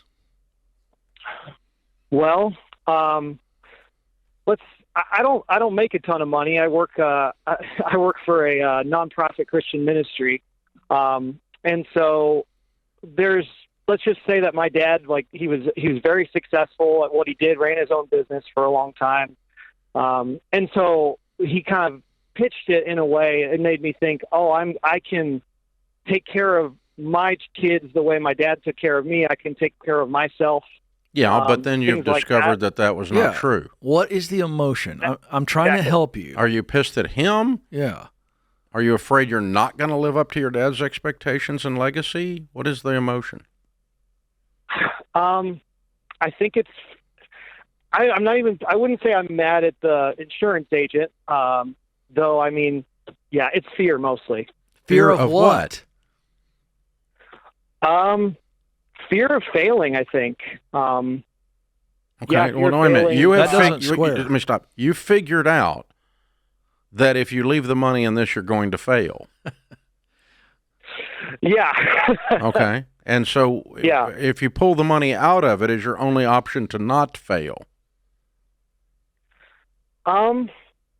It feels that way. Yeah. I don't want to, I'm afraid of screwing it up a second time. Like, I've already screwed up by getting this policy and was duped into it. And now I fear that I'm not smart enough to do the right thing the second time. Does that make sense? Yeah, that makes sense. You lost confidence in yourself.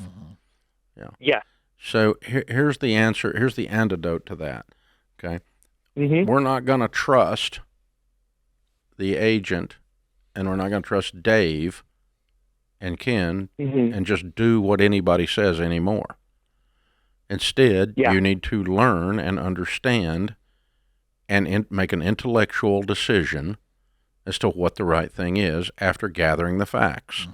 And then based on that, see, before you went with the agent who used a power play off of your father's memory instead of facts to make a sale. Yeah. Okay.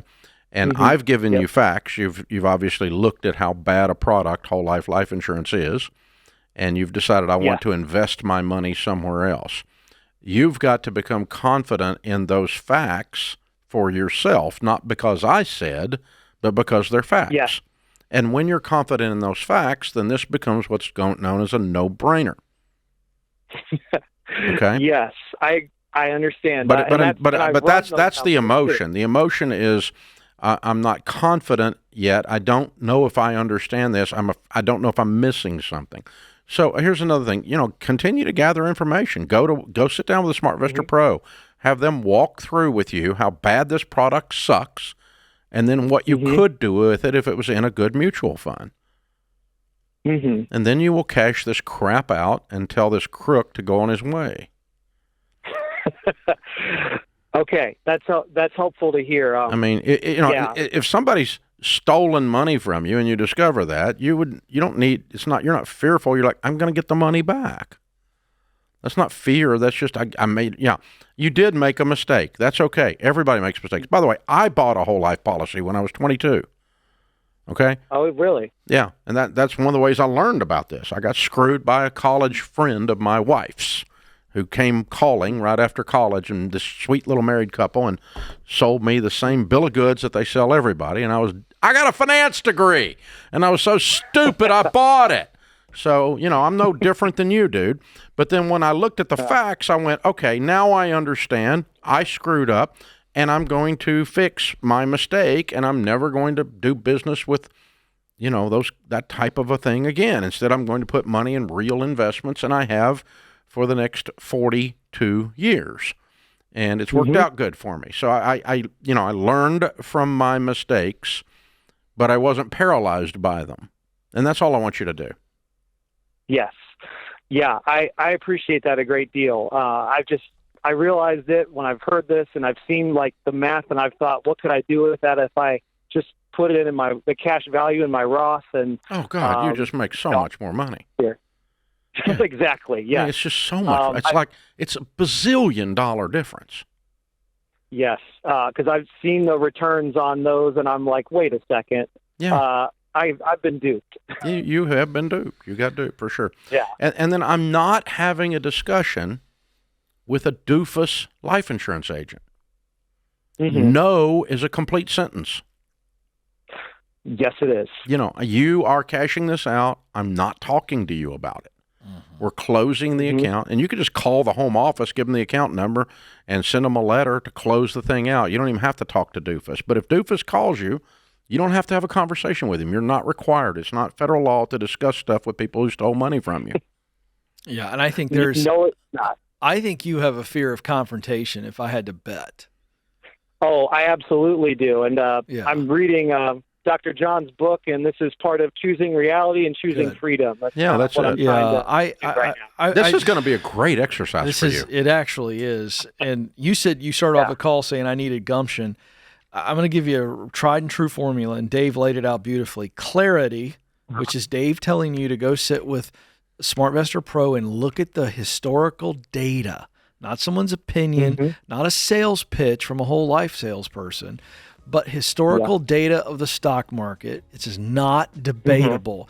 That's clarity. Now watch. Clarity leads to confidence, which Dave mentioned, and then confidence leads to courage. That's the formula. Clarity gives me confidence, and confidence gives me courage to step into confrontation, to step into a future that I want to make and not worry about what everybody else thinks. Yeah, my need to make that whole life agent happy is precisely -2. 1,000.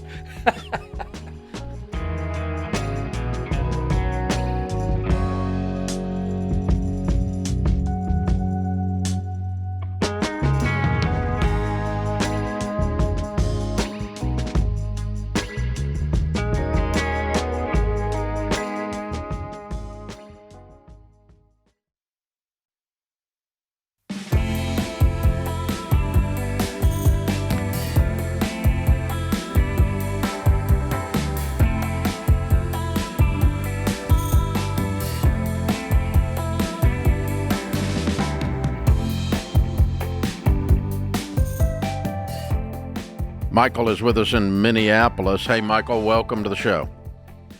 Thank you.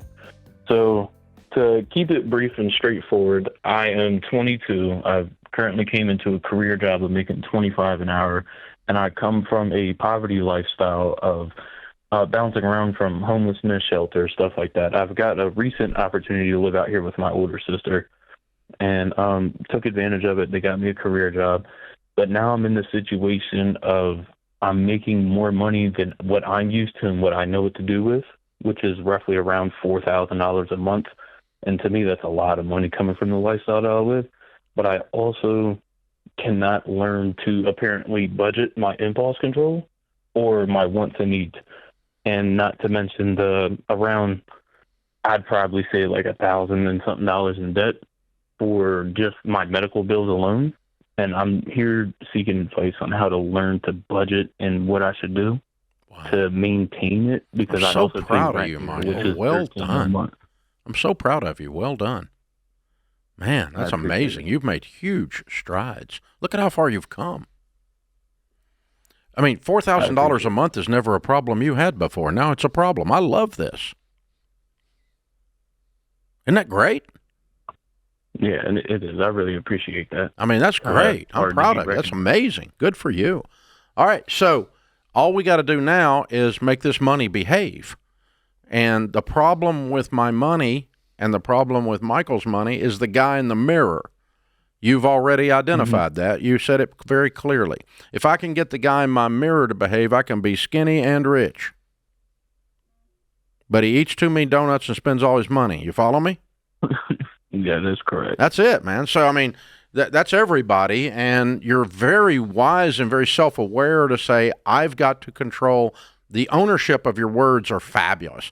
I've got to control my impulses, and I have to make this money behave instead of, I don't want to blow this opportunity. This is the first time I've started winning, and I don't want to lose. That is amazing self-awareness. You are in a really good spot, sir. So, the way you do this is with a plan, okay? And the plan is I'm going to write down before the month begins. In this case, I'm going to put it into an app called Every Dollar that I'm going to sign you up for, and I'm going to pay for it. No cost to you, okay? My gift. I want to be part of your story because your story is awesome. So in the app, you're going to give every dollar a name before the month begins. You are going to tell your money what to do before you get your money. And then you're going to follow that plan like your freaking life depends on it, because it does. Mm-hmm. This is how you don't screw up. And you put some money in there for fun. You got no overhead. You're living with your sister. It's not costing you anything. What's your overhead? You got a $1,000 bill for medical. That's it, right? You got to buy some gas for your car. You got a car? I do. I've recently bought a car for $3,000, but I also, as an agreement, what happens is I pay $1,300 a month in rent, and what my brother-in-law does, he puts it in a separate bank account that I don't have any control over. So when I move out, he gives me everything that I put into it back, so I can go get my. I love your brother-in-law and sister. They're amazing. They are giving you a shot, man. Okay, so we got 4,000 minus 1,300, so I got $2,700. I got to do something with, right? Mm-hmm. Which I got to put gas in the car, right? So there's an item in the budget. I need to buy some food. There's an item in the budget. I need to pay off the $1,000 in debt. There's an item in the budget.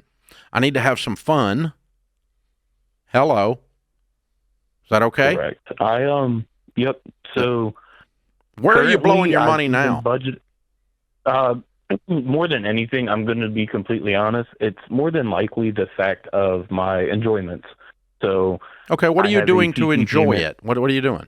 What are you spending on? I bought a PC payment, and I bought a straight PC. It was $1,200, but instead of just paying it 12 out of pocket, I'm building my credit and put it towards a credit card for a monthly payment, and that You bought a $100 a month. PC, a personal computer? Correct.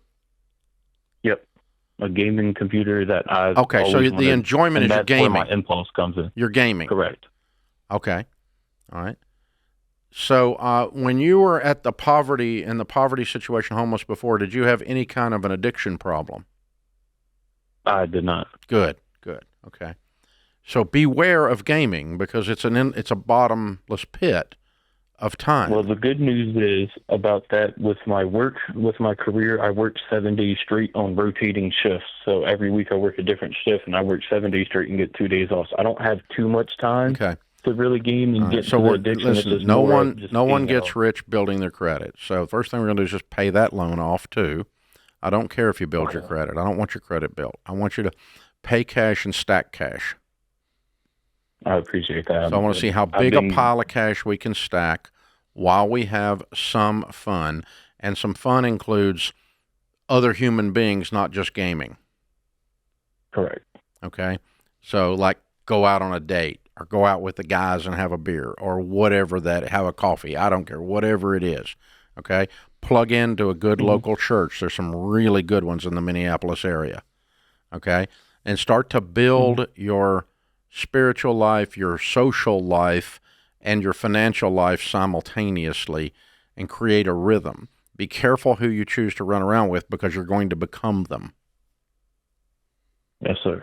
So do you want to hang around disciplined people who are in control of their faculties, or people who are drinking all weekend?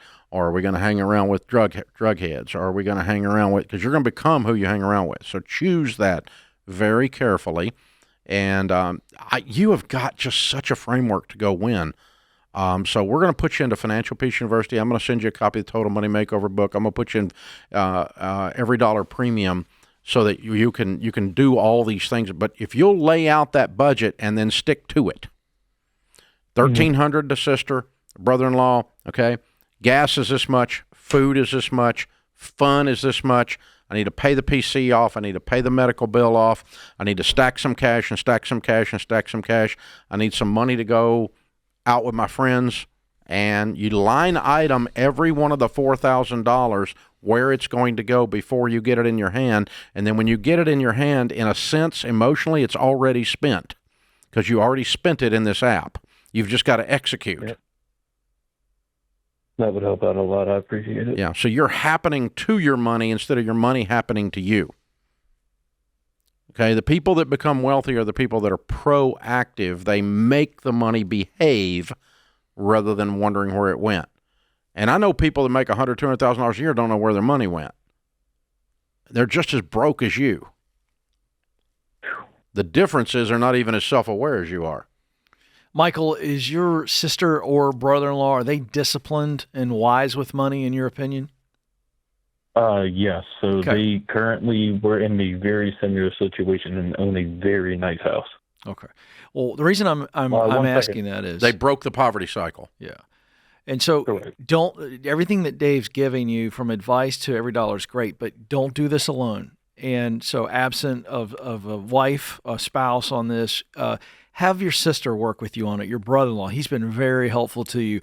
In the first 90 days of working this budget, just get some accountability and somebody with a set of eyes on this and follow our baby steps, follow the plan, and you're going to be fine. Second thing I would challenge you on, I'm not anti-gaming at all. However, if you look at the data and you look at successful people, I'm going to challenge you to read at least half amount of time that you would normally spend gaming. Start reading books of people that inspire you, people you want to learn about.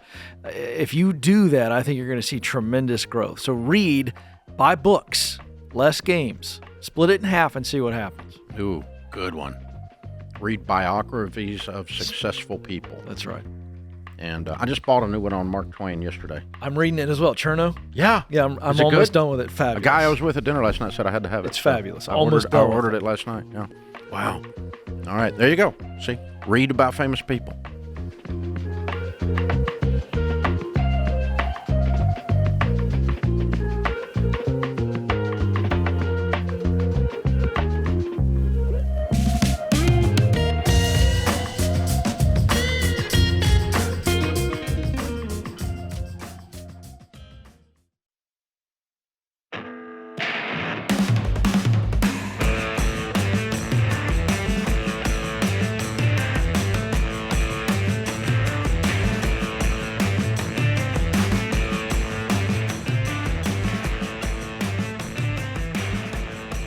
Did you know that 2/3 of Americans die without a will? You're inviting the court, the lawyers, and the public into your most personal part of your life, and they're going to be in control of what happens to your kids. Billionaire industrialist Howard Hughes, known as one of the richest men in the world, died April 1976 without a will. After Hughes' death, over 600 people came forward claiming to have an interest in his fortune. In the end, a judge decided the $2.5 billion would be split between 22 of Hughes's legal cousins in 1983. Years later. Don't let the government decide what happens to your estate. We want to challenge you to create your will in August. In less than 5 minutes, you can find out if an online will works for you at RamseySolutions.com/will quiz, or click the link in the show notes. And if you want to find out an online will fits your situation, you can get 25% off when you use the promo code WILLMONTH. That's one word, WILLMONTH. This is the month to do it. And at checkout during the month of August. Very cool. Randy is in Portland, Oregon. Hey, Randy, how are you? I'm really good, Dave. How are you? Better than I deserve. What's up? You have no idea how much I wanted to hear that from you. Look, I've been a fan of yours for many years, and I really appreciate what you guys do. Thank you. Yeah, thank you. Thank you. My wife and I want to buy a toy, and specifically a conversion van, and we want to get your opinion about how to go about it. I can give you some details on my financial situation, or you can just start asking questions, whatever you prefer. Okay, so how much is in your nest egg? We have a net worth of about $2.3 million. 1.6 of that's in retirement, 401ks and Roths, and the rest is in real estate, which is our house, and we own some land. Okay, good. Way to go, man. How much of this did you inherit? Oh, none. How old are you? I'm 56, and my wife stopped aging at around 40. You are a smart man. Okay, and what's your household income? So we have a combined income of about $175 a year. How much non-retirement money do you have? How much non-retirement money? You mean my house and real estate? No, or I mean savings? like cash sitting around or an investment that's not in a retirement account. Cash sitting around, we only probably have, we have about $60K in savings, but that includes part of our emergency fund. So. And how much you have, like a brokerage account or anything like that, or just some mutual funds that are not in your retirement? I do, but it's not that much. It's probably $20,000. Okay. And how much is the conversion van? Well, that's the kicker. It's going to be about 110 to 120K. But the caveat to that is you don't have to spend all of that at once. You can buy the van, like a stripped out van, and then have it converted. But the two of those put together, you're looking at right around 120K. Yeah. Okay. And what do we want it for or need it for? We really want to get on the road and travel around in a conversion van. We've been looking at that lifestyle a lot, and we really want to do it. And we want to do it sooner rather than later. What's your plan to do it now? Well, that was a couple questions I had for you. I was thinking about, and I think I know the answer to this, but I'm going to ask it anyway. Would it be unwise to stop retirement savings for about a year and a half max in order to build up cash for the purchase? Would that do it? You're not putting 110 in retirement in a year. No, it would not do that. But I think between that and some savings money we had, we could at least buy the van portion of it and then start saving up for the conversion part of it as well. I'd love to do it all at once, but I really don't see it being financially. How old is your wife? Financially, for real? She's 60, so she okay. can Does she have money in a Roth 401k? She does not, but she has it in a Roth. We have a How Roth. much is in We her both Roth? have a Roth. She's got about $80K in her Roth. Okay, because she can cash that out with no penalty and no taxes. Yep, that was one of my questions as well. So, would that be smart? I don't know if that'd be smart to do it. That's why I wanted to. I'd rather not. I'd rather not because that's going to grow tax free for the rest of her life, and you can't put it back. If you had the van today, are you working remotely? Would you just start doing this now and continue to work? No, I wouldn't. No. So what's the So what's the timeline then? If you have to work, why would you buy it? Why don't you just buy it all at once and when you're ready to go? That's what I'm asking. Well, we'd rather. We really want to start traveling now. We really don't want to wait, and it's a toy for us, and I just definitely. Okay, so number one, you can afford it. Okay, yeah. You just don't have the cash. Yeah. Correct. It's not out of line for your net worth. It's not a shocking purchase. It's not ridiculous, anything like that. You just don't have enough liquid non-retirement to get to it. Okay? That's correct. So you're 56. Yes. Are you going to use this after 59 and a half? Absolutely. Can you wait until then? I could. Yes, I could. We could. Yes. Okay. But okay. I'll tell you what I would do. Here's what I would do. Okay, you make $175,000 a year. I'm gonna spend some money on travel, and enjoy the travel that I would have done with this van, without the van, by renting some ones or some RV rental program or whatever it is, until I'm 59 and a half, and then I'm gonna take enough out of your retirement and pay cash for it. Okay. That sounds good. I was trying to get options on what to do, and I really never thought of that portion of it, the waiting part. But here's an interesting thing too. Sometimes when people are getting ready to buy a vacation house, a beach house, a lake house, or whatever, I ask them to rent one for a week or a month and see if you're really going to use it. Right. And so if you go rent this RV, you may learn. It will inform the design of the one you finally purchase. You'll find things about the RV that you hate, or the entire experience that you hate and you thought you were going to love. I see. Yeah. Okay. I never really looked at it that way. Yeah. And I have known people to rent a beach house and say, I never want to go back. And they never buy. And I've known people to do that with ski houses in the mountains and lake houses as well. So because it's that per use, you can rent this cheaper throughout the rest of your life than own it.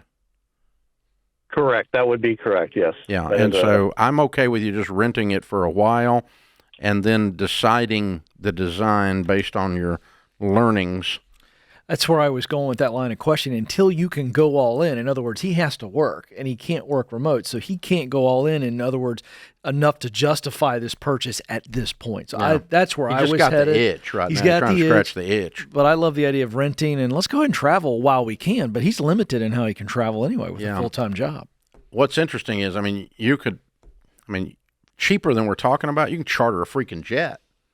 Cheaper than we're talking about. That's true. And so depending on where you're going, but you can do a lot of stuff here. So I'm not suggesting that, but I am just saying it's interesting to me what you can get into, and what you can purchase a jet for versus charter a jet. That informs you. That's right. And over a 3-year period, he can save a lot more. Plus the Roth. You know what I mean? So it gives him a runway. Leave her Roth alone. Yeah. That's right. Yeah. Let's leave that thing alone. Let it grow. And then if we're going to do it out of retirement, let's take it out of his, because he's probably got some traditional. You know what I'd love to see?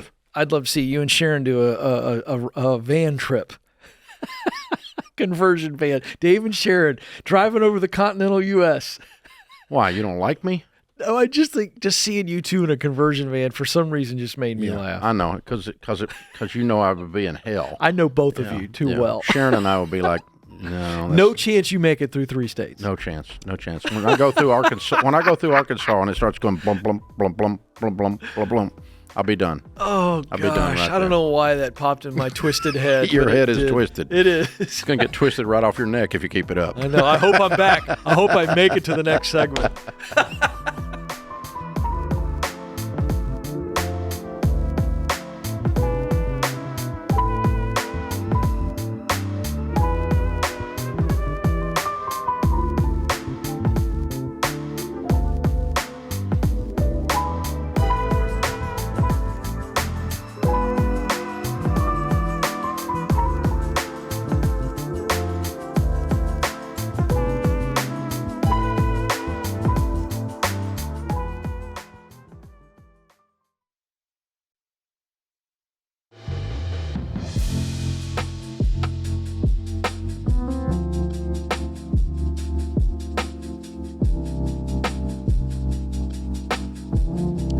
Our scripture of the day is Exodus 15:13. If you're in your unfailing love, you will lead the people you have redeemed. In your strength, you will guide them to your holy dwelling. Zig Ziglar said, lack of direction, not lack of time, is the problem. We all have 24-hour days. George is in New Jersey. Hi, George. How are you? Good. How are you? Better than I deserve. What's up? So my family owns a business. It's a hotel. I've been working for them for 5 years now out of college. I have a degree in entrepreneurship. And recently I had a talk with my mom, who's a business owner, about a raise. I make a little over $60,000 right now. In New Jersey, houses cost a lot, especially in the county we're in. And she essentially told me she can't give me the raise to be where I can afford a house, which is understandable. But my next question to her was, what is the time frame for me to inherit the business? Because it was always spoken of, and I don't believe I'm at that point right now. Maybe in 5 to 6 years I can see myself doing that. I'm 28 years old. And essentially she said basically not until she passes away. She's 66, so that could be 20 to 30 years, 25 years. Mm-hmm. So in other words, I don't know if I want to stay and put my heart into it, or if I should leave and find another job where I can make more than what I'm making. I think you should leave. Okay. This is not good for you. You have the ability to make $100 a year. You're being underpaid. If you're underpaid by $40,000 a year for the next 20 years, the hotel's not free. Definitely. Your mom's not got a situation that has enough to feed both families. They're not making enough to feed both families, so they're going to have to run it another way. She could pay somebody else $60 to do the job, probably. Yes, and also this is she has 2 preschools, so those were her main source of income, which it paid for like my family's finances and everything. And then it was my dad's business, the hotel, and then she took over. So this was kind of like their extra money, essentially. Mm-hmm. Yeah. Well, but she doesn't want to. She doesn't want to share it right now, and it's hers. That's her That's her option. But she told you the game, and you know it's a fair response. She's the owner. She gets to decide that.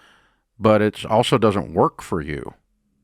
So I'm not mad at your mom, and I don't want you to be mad at her. I don't think she did anything wrong, but you know, she's not incentivizing you to stay. Why were you puzzled when Dave said what he said? Because I was under the impression, the way you worded the question, that was the way you were leaning, is that you should leave. Is that true or false? It's true in a sense. But from a kid, like essentially my mom gives me the responsibility of doing owner stuff. Like if a pipe breaks, I'm there, which I'm currently managing the business. So if it breaks at like 2 a.m, I'm there. We had bricks fall from the side of the building, I'm there. I'm in charge of getting quotes, and she has me deal with the DEP when they come and stuff like that. And when I question you're just her, a manager. That's what a manager does. Yeah.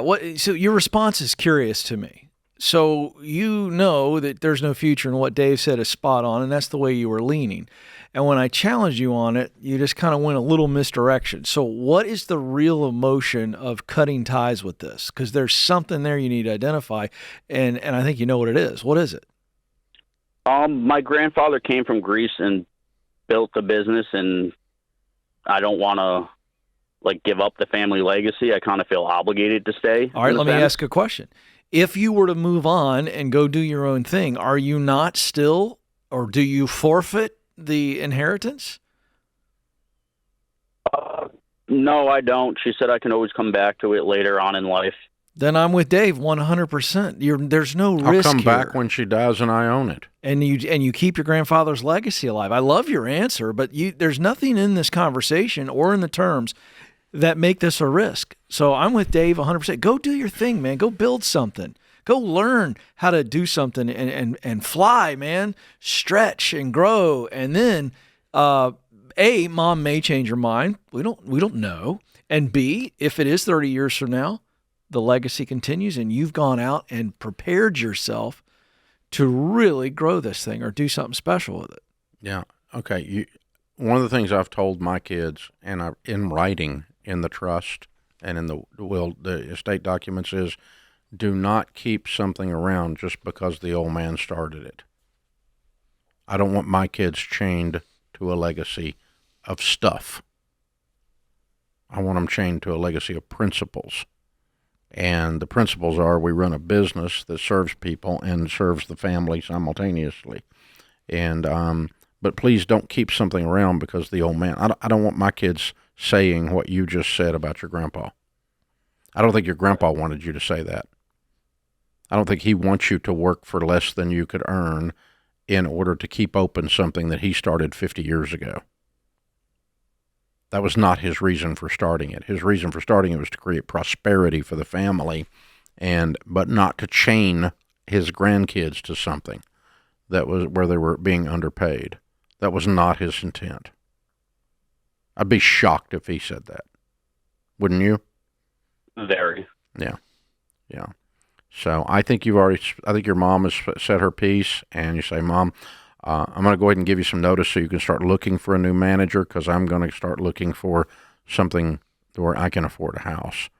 And you're my mom. I love you. I'll always be there. I'll try to help you any way I can, but I can't do this anymore. It's not working for me, and it doesn't work for you to have a different arrangement. And I understand that. And so I'm accepting your decision, and I'm based on that, in about 30 days, I'll be gone. Okay. And then I want you to put your heart and soul into it while you're still there. Be the best version of George, the best version of you've ever been as a manager. And in the meantime, go get something where you're making $100K, right? Definitely. Yeah. And I think you can, don't you? Definitely. I mean, this gave me a lot of experience of managing a business and employees and inventory and finances and everything. So yeah.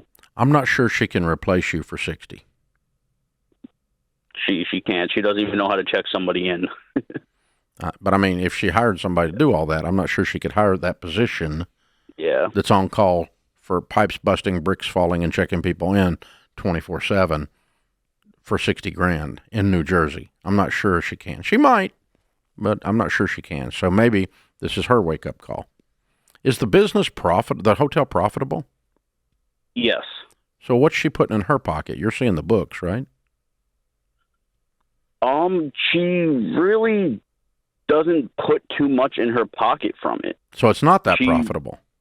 Well, she's mostly taking the money and reinvesting it into the place and redoing hallways and yeah. So it's not that profitable. Yeah.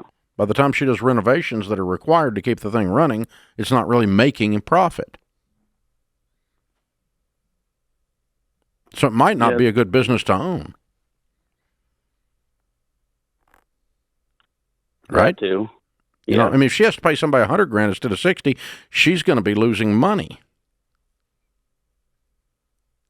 So I'm not sure she's got a great business there. That I'm not sure you want this thing at the end of the day. So maybe you want something else. Maybe we sell it and we get something else or something. Yeah, the clear thing I'm walking away with, George, is you don't want to be there based on the circumstances. You don't need to be there based on this desire to maybe honor your grandfather's legacy. So move on, and let's see how the chips fall. Yeah, I think it's going to be fine. But again, let's give her plenty of notice. Yeah. Pour yourself into it during the notice. Give her plenty of time to redo this. But she doesn't make enough on the hotel to pay you $100. Probably not. That's what she's saying. I mean, I think that's probably right. He saw the books. They're putting everything back into carpet. That's right. And That's right. Things run down. It's getting tired. It's got to have some reno. And that makes sense. That's logical. Wow. Harsh. That puts this hour of the Ramsay Show in the books. We'll be back with you before you know it. In the meantime, remember, there's ultimately only one way to financial peace, and that's to walk daily with the Prince of Peace, Christ Jesus.